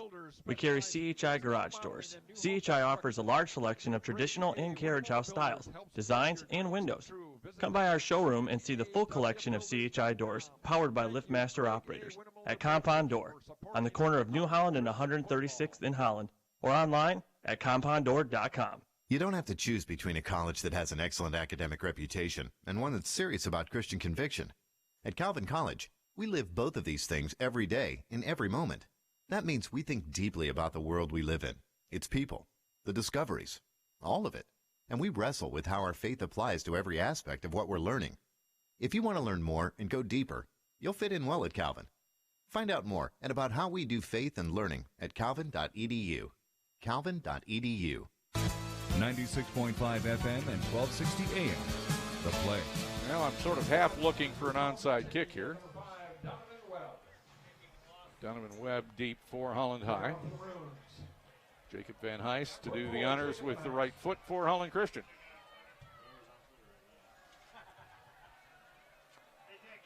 And Van Heist with a very short 3-yard run up. There's the whistle. And it will not be Van Heist to kick it. It is an onside kick. It gets the big bounce. And Holland High does a nice job covering it. They'll have it 1st and 10 at their own 43-yard line. That was a perfect onside kick nearly, with the ball bouncing up in the air as you would want it to, but it went right to the Dutch player there. So from their own 44, actually, is where they end up marking it. 1st and 10, Holland High.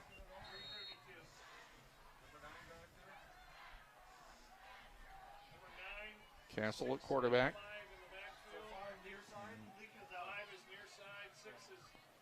And there's the handoff to Maris, and Maris gets it into Holland Christian territory over the 50 at the 49. 7 yards on the play, 2nd and 3.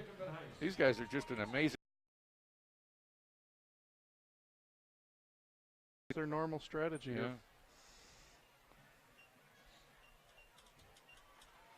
Down to 3:08 left to play in the third period. Running clock obviously less likely now. Brady Howe taking a break from playing defense here on this set of downs. Castle, read option left, handed off to Maris, and Maris down to the 45-yard line. That's enough for a 1st down. 6 yards on 1st down makes 2nd down pretty easy. Yes, it does. Yeah, they haven't had many 3rd or 4th down plays tonight. They can get it done in 2 usually.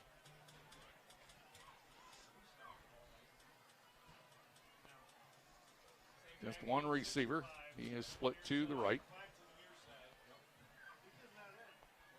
And this time it'll be Webb, and Webb over left guard on a crossbuck will get about 3 down to the Holland Christian 42-yard line. 22, Jacob Shaw. Schaub on the tackle for the Maroons as we approach the 2-minute mark here in the third period. Holland High huddling and then sprinting to the line of scrimmage. They want to get as many plays in as they can. Time of possession has been ugly in Holland High's favor tonight. Here's a handoff to Webb, and Webb to the 40-yard line. It's going to leave him 3rd and 3. Gain of 2 on that one. Ben Slank on the tackle for the Maroons, and Noah Hoekstra limping off again. He's still feeling some effects of that play when they were down in the red zone, and he got hit from behind. Evan Howe in to replace Noah Hoekstra. Given the way he limped off the first time, I'm surprised he went out there to play defense at all, to be honest with you. Tough kid. Senior night for him. You bet. Under center, Isaac Castle, running backs in a tandem behind him. Castle, quarterback sneak straight ahead, and he just about got to the first down mark, but not quite. They're going to mark him down at the 36, where it'll be 4th and 1. And now Holland Christian has a player down. That's Evan Howe, who just checked into the ballgame. And he's asking to be helped up, so the training staff doesn't come out. And now they will call an injury timeout. Howe limping off, looking just like Hoekstra did. Shouldn't laugh. It's not funny, but it's been a tough night. Very similar limps. Jared Kark in to replace him.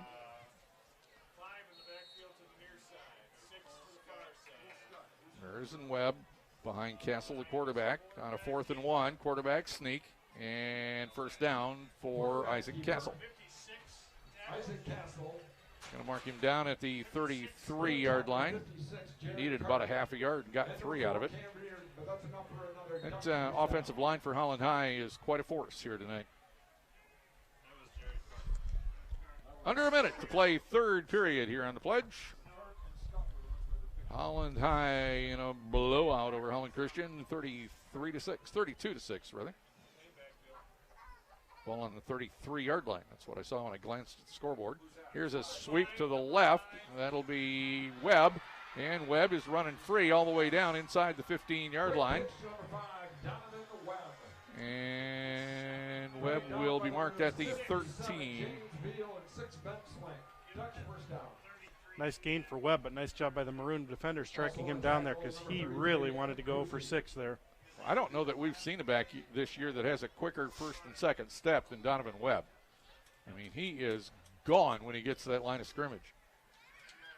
So 1st and 10 for Castle and company. And this will be a read option right. And it'll be Maris. Ball carrier number 6, Eli Maris. And that will, I think, run us out of time in the third period. It will. After 3, the only scoring 6 points for Holland Christian in the third period, 32-6 Dutch on the Pledge.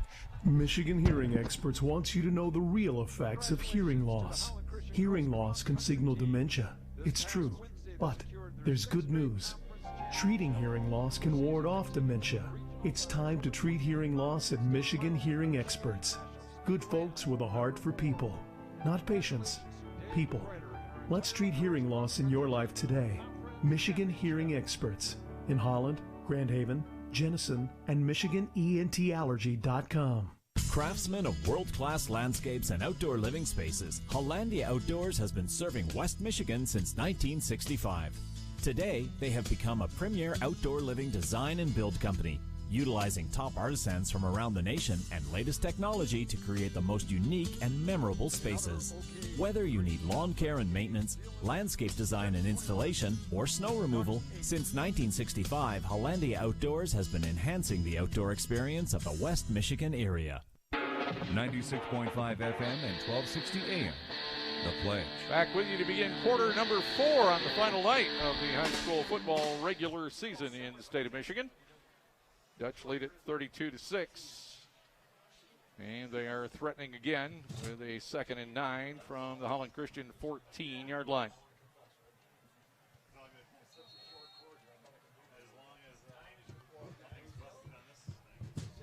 Same formation we've seen all night long.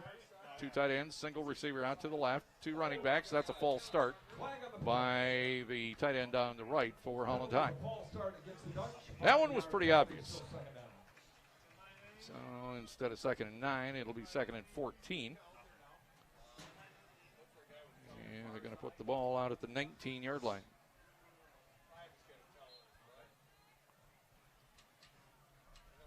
And it's actually closer to the 18.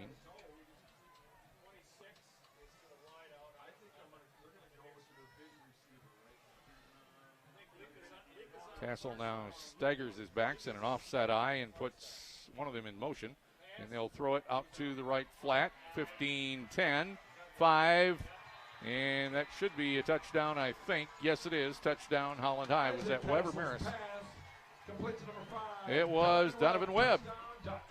He went out in the right flat. It was, I don't know, may have been a forward pass, may have been a lateral. It was close. But Webb found some space and got a couple of blocks down the right sideline after a good pass from Castle. And Webb took it in for the Holland High score. Now 38-6 Dutch. Just underway here in period number 4. Again, as they have all night, they'll go for 2.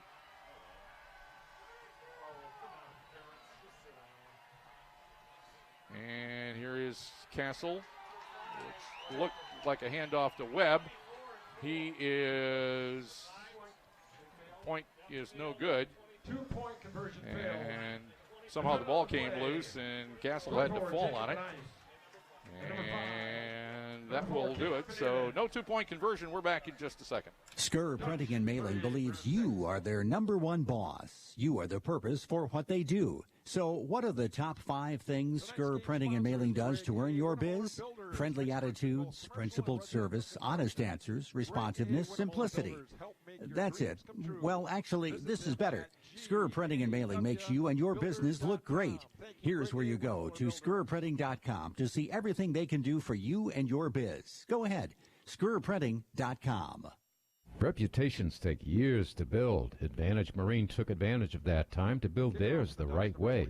Now they're West Michigan's premier powerboat repair facility. And more of our neighbors are learning Advantage Marine is the place to trust for winterization and winter storage. Repair your boat's summer bumps and bruises. Protect your boat from winter. Prepare your boat for spring. Sleep well knowing it's in good hands, the hands of trained Mercury and Mercruiser technicians. Advantage Marine, AdvantageMarineRepair.com. 96.5 FM and 1260 AM. The Play. Back at Holland Christian, 11:53 left in the game. 38-6 Holland High. And the Dutch will kick it off again. Here's LaFerge. And everybody stopped. No whistle, marking it ready for play.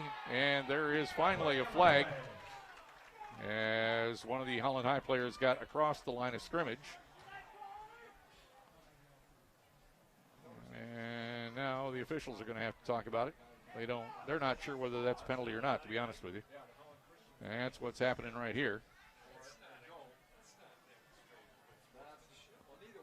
So, then the player picked up the flag. That's never a good idea. I don't care what level of football you're in. Saw that last week where a player just about did that, and the referee reminded him that was a bad idea. Uh-huh. So they're going to back him up 5. It is an offside. They started, and the ball had not been whistled ready for play. That was the first problem, and then 10 guys stopped, and the 11th guy went over the 40-yard line, and that was the reason for the 5-yard penalty. So here we go. LaFerge from the 35 puts the foot into it. Good kick. Back to the 10-yard line, Van Weeren. Van Weeren up to the 20, the 25, dancing around and looking for room over on the left side. Can't find it and goes down at the 31-yard line. Good run back for Van Weeren there.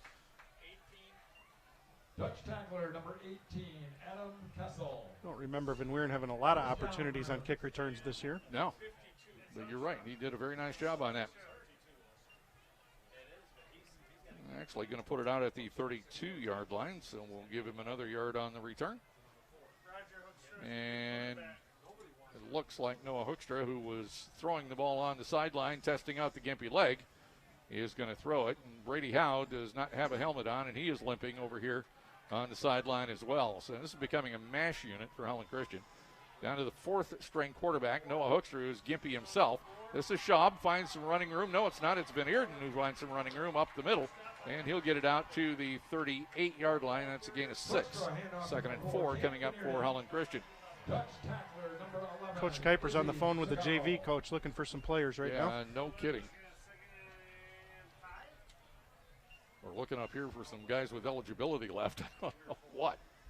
At any rate, Hoekstra out of the gun. 3 receivers to the right. This is a pitch to Van Eerden. And Van Eerden will get it up to the 40-yard line, still short of the first down. Needed 4, got 2. 3rd down coming up for the Maroons. We have played a minute in the 4th period. Van Eerden, another junior for the Maroons, so he's got a bright future ahead of him as well. Post-game show coming up, brought to you by Mark Kopp, your local Farm Bureau insurance agent in Holland. We'll have a play of the game brought to you by Premier Cleaning Services and a player of the game brought to you by Vanderlaan Home Improvement. Hoekstra with 2 receivers to the right and a running back to his right. We'll hand it off to Van Eerden again. Van Eerden fighting for first down yardage. I don't think he made it. Another 4th down coming up for Holland Christian. He got 1, needed 2. So 4th and 1 for the Maroons. Tackler number 16, Corbin. 38-6, Holland High. See if the Maroons can get a little push here from the offensive line and get a first down here for Van Eerden. I think they got to go outside. Tighten everybody up. All the receivers within a few yards of the end of the offensive line. And now we're trying the hard count. It doesn't work. Well, Holland High's patience on defense has been amazing tonight. Same as we saw last week. So, Hoekstra, pitch back, Van Eerden. And Van Eerden got it. Over the 45 to the 46 on a good hard run around right end for Van Eerden. Good call by your local play-by-play there. Ask him to get the ball outside, and they did. Thank you.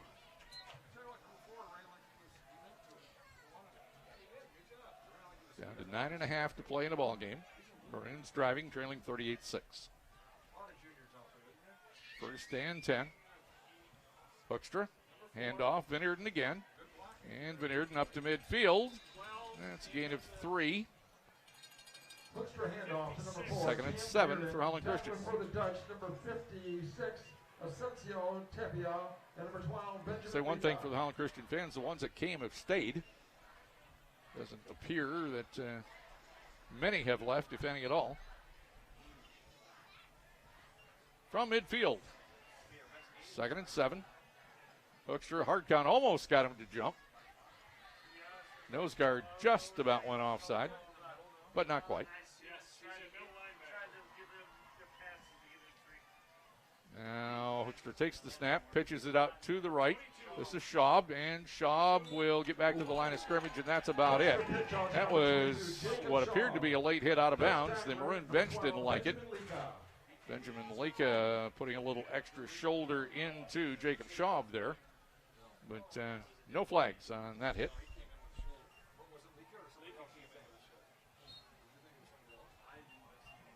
.48-yard line of Holland High for Holland Christian, now looking at a 3rd and 5.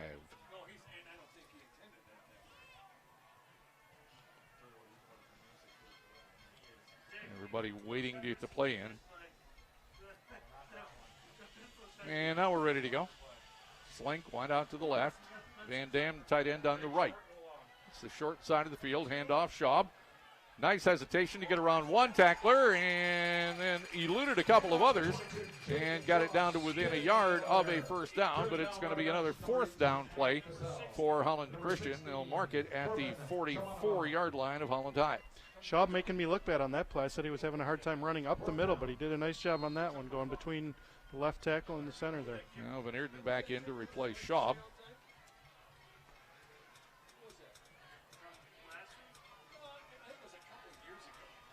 The undefeated season for the Zeeland Chicks seems to be looking good now. They lead 28-8 in the 4th quarter. Wow, didn't see that coming. I thought maybe they'd win, but I didn't see a 20-point win. And Weirin in motion, and time called. by Holland Christian. Timeout on the field, 7:45 left, 38-6 Dutch. Maroons driving on the pledge.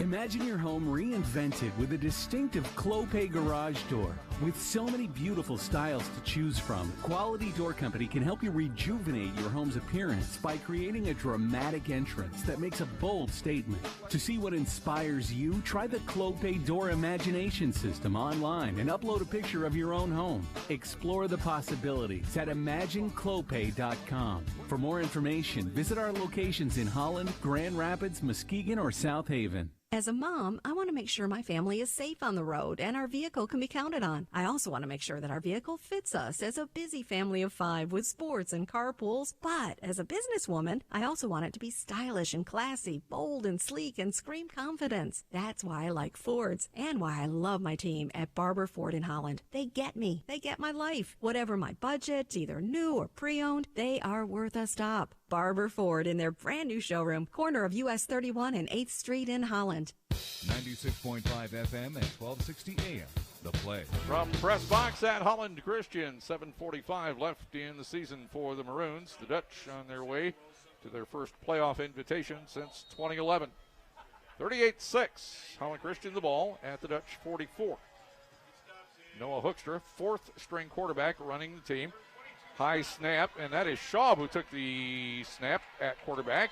And he fought for the yard he needed for a first down. Did he get it? He did. They're signaling first down. So Schaub, on almost a broken play, somehow found a way to make the yard he needed. First down, Holland Christian, with the ball now at the 42-yard line of Holland High. Great individual effort there by Schaub. They had him stop 2 yards short, and somehow he snuck out and got a first down. Now Schaub out, Hoekstra in. That'll leave Cam Van Eerden in at running back. Slink wide to the right, put Evan Cruising in the slot on the right side. Van Weeren by himself out on the left side. Ball on the left side, hash mark 1st and 10. Hand off in the backfield to Van Eerden. Van Eerden got to the line of scrimmage, and that is about it. I'm going to give him 1 to the 41-yard line. Chimanavong with about his umpteenth tackle.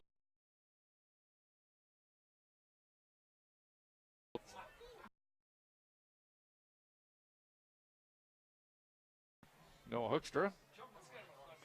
And the official says the ball's ready to go. Let's play. 2nd and 9 from the Dutch 41.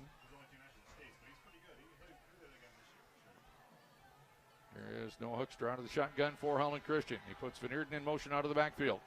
Looking to throw. He's got time. He lets it go to the right for Van Weeren. Van Weeren goes up and gets it, and somehow eludes tackler. Still fighting for yardage down inside the 20 to about the 16-yard line.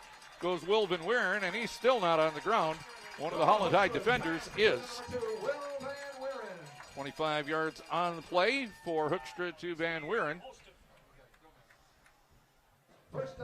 And the training staff out to check on the injured Holland High player who's up under his own power and walking away. Because they brought the training staff out, he'll have to leave.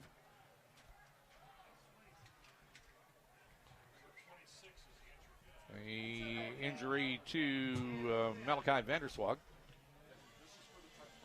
Holland's certainly looking not to get anyone hurt here in the fourth quarter of a blowout game going into the playoffs next week. It will not be an easy run if they're indeed in Division II like it looks like they might be. You got the likes of Muskegon and Mona and all those guys up there. It's going to be tough. Not to mention the Grand Rapids area Division II teams. So here's the 1st and 10 from the 16-yard line of Holland High for Holland Christian. Noah Hoekstra straight back to pass, trying to set the screen, throws it off on the right side.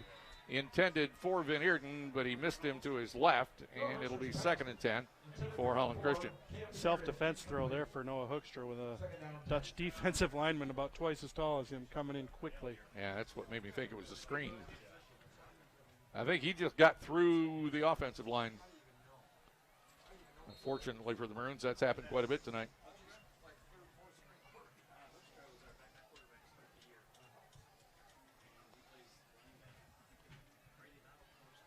All right. Again, looking to the sideline. Just about halfway through the 4th period. Van Eerden lined up to the left of Hoekstra. Noah gets the snap, hands it to Van Eerden, looking for room, stumbled a little bit, and then found some footing at the 5, and Van Eerden into the end zone for the score.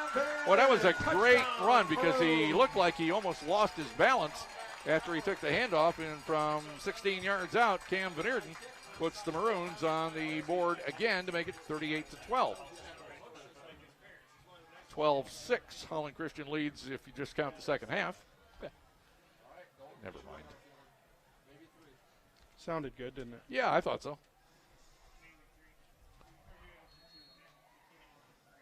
Breeze coming up and blowing through the press box here at Holland Christian tonight.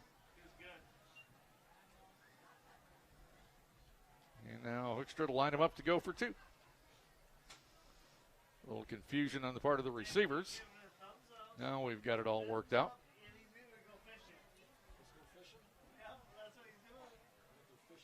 Hoekstra to take the snap. Throws it right up the middle, and it is caught for the 2-point conversion by Levi Van Dam. 2-point conversion's good. Very nice. The Maroons now trail 38-14, 6:07 left in the ball game on the pledge. In sports, lots of training goes on behind the scenes. Hard work and conditioning that take place before game night, or when the rubber meets the road, well, things probably won't go so well. Hi, this is Tracy from OK Tire, and your car is much the same. A little preventive maintenance goes a long way. There's time you need to spend getting your oil changed, tires checked and aligned, belts and hoses tested, so that when the rubber meets the road, you know you and your family are in for a smooth ride.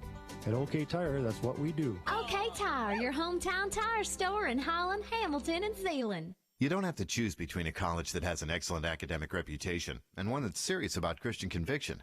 At Calvin College, we live both of these things every day, in every moment. That means we think deeply about the world we live in, its people, the discoveries, all of it. And we wrestle with how our faith applies to every aspect of what we're learning. If you want to learn more and go deeper, you'll fit in well at Calvin. Find out more and about how we do faith and learning at calvin.edu. Calvin.edu. 96.5 FM and 1260 AM. The Pledge. Now Hudsonville Unity Christian beating Byron Center tonight at Hudsonville, a home game for Unity. So that takes Byron Center out of the playoffs.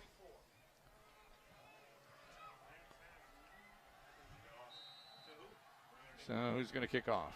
It'll be Van Heist to put the foot. Another onside kick. It went 10 yards, and Holland High covered it, but that was close. Van Dam almost got there. Calvin Tenney covered it for Holland High, and they have great field position at their own 48-yard line. Maroons unable to get that ball to bounce at all. It just rolled along the ground. Should have let Van Weeren kick it again. He did a really good job last time. So 6:06 left in the ball game. 38-14 Holland High. Once again, we'll have a game for you next Friday night. It will involve one of the Zeeland teams. We just don't know which one yet. So here's Castle under center to take the snap, 1st and 10 from his own 48. Another long count. Handoff to the left halfback over midfield to the 49. Gain of 3. DeVries on the tackle for Holland Christian. And it was Webb carrying it for the Maroons.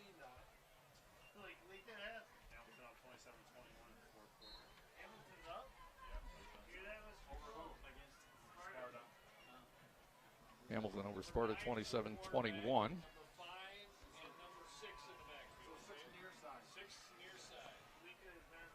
Maris left half, Webb right half.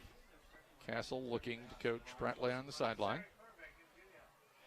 Just trying to run clock as much as they can. They're within 5 seconds on the play clock. Now they'll go. And here's the snap. This will be Maris, and Maris tackled after a gain of maybe 2 to the 46-yard line. Actually give him 3 on the play. That'll be 3rd and about 6. Really, really nice tackle there by Jacob Van Heist on that play with the wrap-up. So into Holland. 7 in the 48-yard line, actually. On the scoreboard, they got it 48. We'll go with that. We'll make it 3rd and 5. Castle, another long count. And he'll keep it this time, and he'll have running room around left end, and he'll score. That will be Isaac Castle from 48 yards out for another Holland High touchdown. 44-14. 4.5 left in the ball game.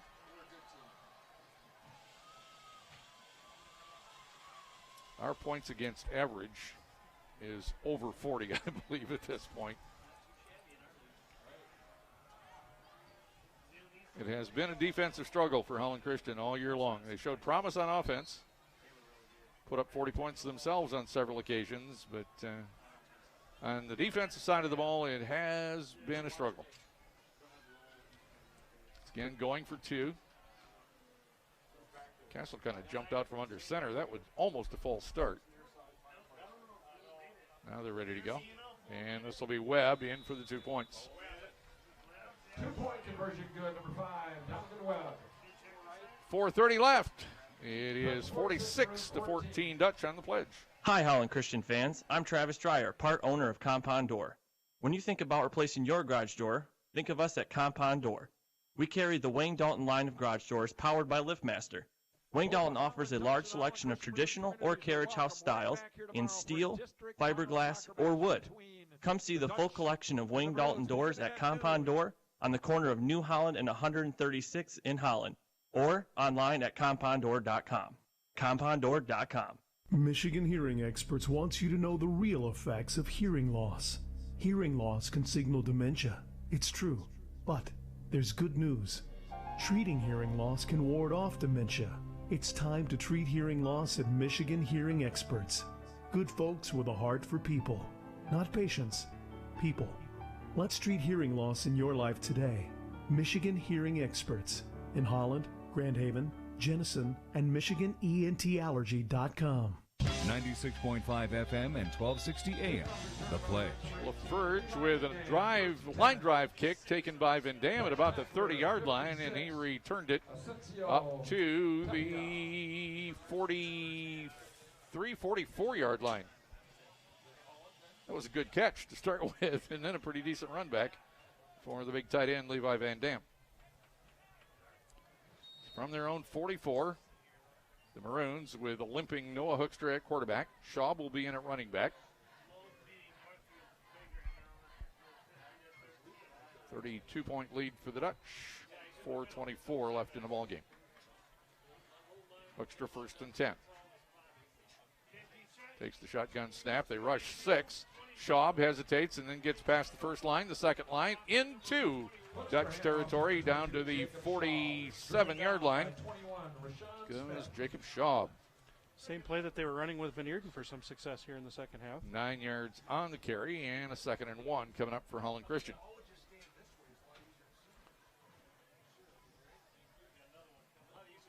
One of the linemen being replaced, Josh DeVries, will check out.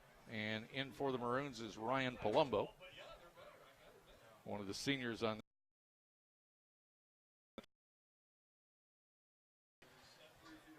He's at left tackle. And here is Schaub, who runs into a tackler right at the line of scrimmage, but I guess they're going to say forward progress. We'll give him a yard to the 45, and that'll be a first down for Holland Christian. Manavong with another tackle for Holland High. We are right on top of the 45-yard line, and I did not see the ball get that far. No, I didn't either, to be honest with you. Van Eerden to replace Schaub in the backfield. Clock running down to 3:15 left to play. WPNW, Zeeland, Holland, Grand Rapids. And here's a 360 spin by Hoekstra, and then a pitch to Van Eerden, and Van Eerden out of bounds right at the 45. No gain on that one. Tackled by 56. That's Asensio Tapla.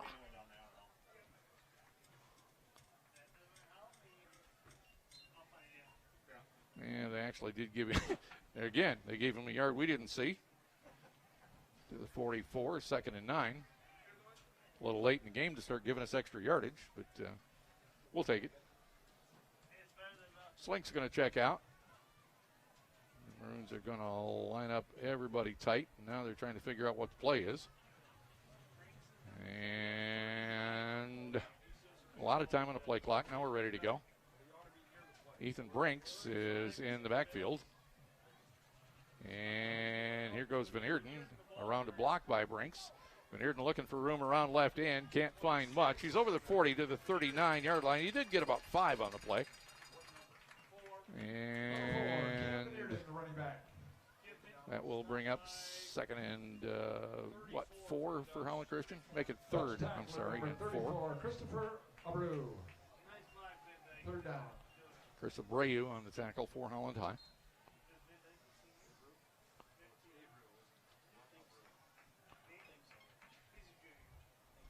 Hoekstra on a third down call. Pitch it back to Van Eerden. He'll throw it, and it's caught. And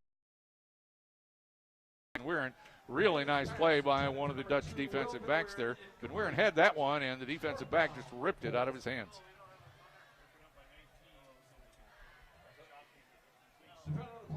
So 4th and 4 coming up for Holland Christian. How many 4th down situations have the Maroons been in today? However, I don't think they've punted all night. Nope, they haven't. They've gone for it every time. It's always been in Dutch territory. They've never gotten pinned back in their own territory. Once again, Palumbo replacing DeVries on the offensive line at left tackle for Holland Christian. Guess you would call that bend but don't break defense by the Dutch tonight. Something like that. Van Eerden's in at running back. Hoekstra on a 4th and 4. Handed to Van Eerden. Van Eerden tries it right up the middle. He's not going to make it. So flag in on the play. Well, let's see what happens. A couple of flags here. Flag on the play. Penalties against the Dutch. Personal foul, face mask. 15-yard penalty, first down Maroon. Second one of those for the Dutch here in the second half. Certainly not the discipline their coaching staff is looking for. Nope. We have to clean that up against a playoff opponent next week. This one's all the way back to the 25-yard line. And it'll be 1st and 10 for Holland Christian.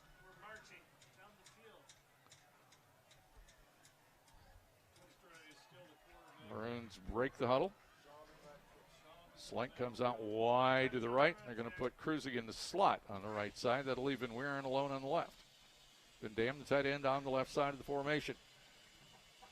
Here's the snap to Hoekstra. Handed off to Schaub. Schaub is caught and dropped in the backfield. Probably forward progress to the 28. Loss of 3 on the play. Second down and 13. Minute and a half. Clock still running. Left in the ball game. Stick around for a post-game show brought to you by Mark Hopp, your local Farm Bureau insurance agent. Scott will summarize minimal scoring here in the second half. 14 for the Maroons. Van Eerden late to the party. Now he's out there. Down to a minute and 8. And here's the 2nd and 13 snap. Hoekstra to pass. Lets it go about as far as he can throw it to the right, intended for Van Weeren. He got tripped up. There'll be a flag on the play. It was intercepted, but that's not going to stand. That's going to be pass interference against Holland High as somebody just came in and tripped Will Van Weeren. Flag on the play. So we'll see where the ball ends up, but there should be pass interference against Holland High.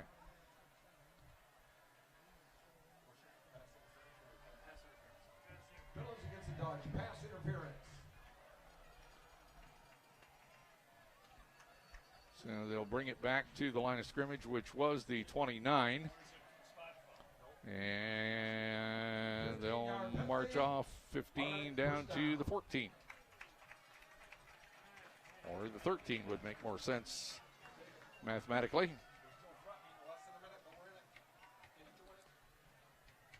55.9 left. 14 yards between Holland Christian and their 3rd touchdown of this second half. They just scored 3 in the first half with 3 in the second half. This could have been fun for the Maroons.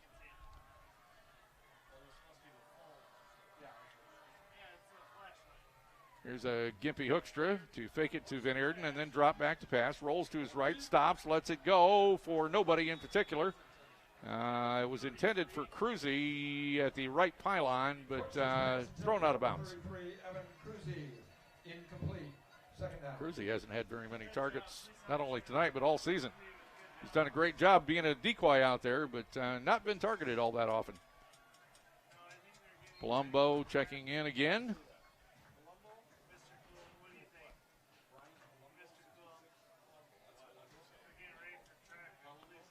And now the Maroons break the huddle with 49.7 seconds left. 2nd and 10. Van Eerden's the running back. Here's Hoekstra, the quarterback, to take the shotgun snap. This time he'll hand it to Van Eerden, and Van Eerden caught and dropped in the backfield again. Suddenly that Holland High defense has figured out the Maroons' running plays and is stopping them almost at will. DeVries and Palumbo exchanging that left tackle position on almost every play. DeVries back in now on a 3rd and 11. Van Eerden and Schaub have both had better luck going around the outside rather than up the middle tonight. From the 16. Hoekstra back to pass. Big blitz by Holland High. Hoekstra lets it go deep for the corner of the end zone. Van Weeren, he caught it! Will Van Weeren between two defenders hauls it in, one of his patented catches. And with 14.2 seconds left, it's 46-20. Triple coverage there in the end zone by the Dutch. An amazing catch by Will Van Weeren. And something to put in the memory book for Noah Hoekstra. You bet. Got a touchdown pass in his last game as a player here at Holland Christian. Boy, the Maroons have a lot of talent coming back for next season. Howe, Van Weeren, Wirebaugh. 2nd string quarterback Trent Lamb, just a sophomore. And Schaub and Hoekstra, the running backs, going to be the hard ones to replace. They're both seniors. Van Eerden, just a junior. Van Dam checking in late. Gets out there as the Maroons go for 2.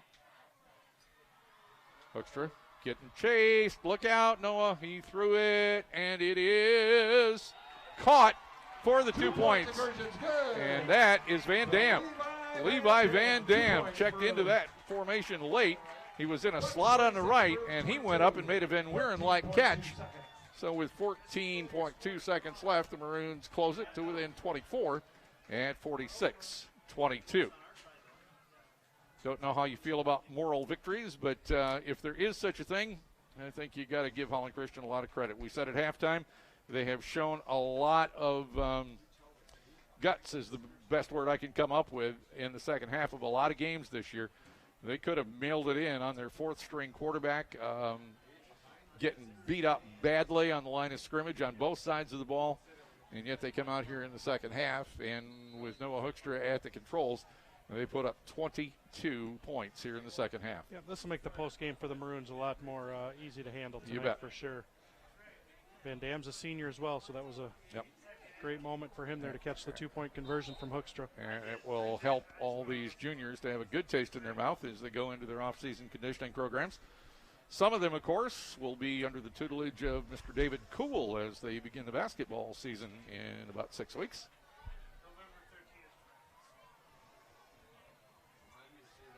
So Jacob Van Heist will tee it up at his own 40-yard line. He'll put it right in the middle of the field, which is usually a fairly good indication they're going to do the onside kick thing.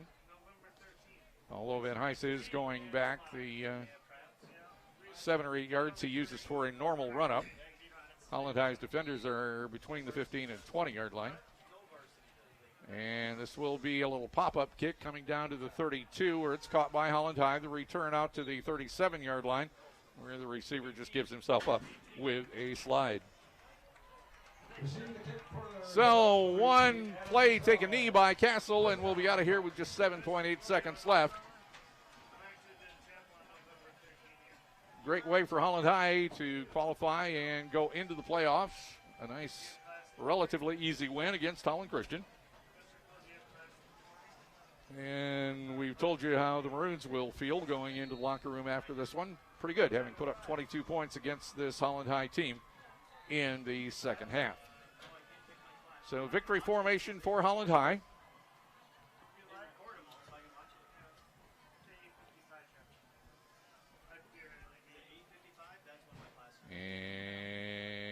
the snap. Castle takes a knee, and that'll do it. Your final score tonight from Holland Christian would be Holland High 46 and the Maroons 22. Back with our post-game show in a moment on the Pledge. Craftsmen of world-class landscapes and outdoor living spaces, Hollandia Outdoors has been serving West Michigan since 1965. Today, they have become a premier outdoor living design and build company, utilizing top artisans from around the nation and latest technology to create the most unique and memorable spaces.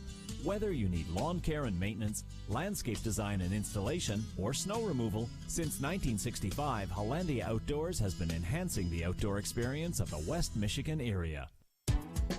Is there anything wrong with being a good sport? Helping an opponent up after knocking them down? Sincerely congratulating the other team after the game, win or lose? Showing respect for referees? It's how we should act every day at every game, because nothing beats good sportsmanship. To learn more about sportsmanship, visit the MHSAA website.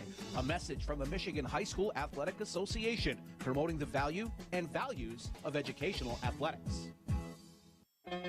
96.5 FM and 1260 AM. The Pledge. Holland High fans and players across the way celebrating their first invitation to the playoffs since 2011. And the Maroons, as we said, having scored 22 points in the second half, feeling a little better about themselves as well. Post-game show tonight, as always, is brought to you by our friend Mark Hopp, your local Farm Bureau insurance representative in Holland. For prompt personal insurance services, call Mark, Joe Bauman, or Matt Neal at 396-5728. Let's do the scoring summary. Here's Scott. All right, the Maroons came out of halftime trailing this game 32-0 tonight, so they were in a tough spot, but played a pretty good second half.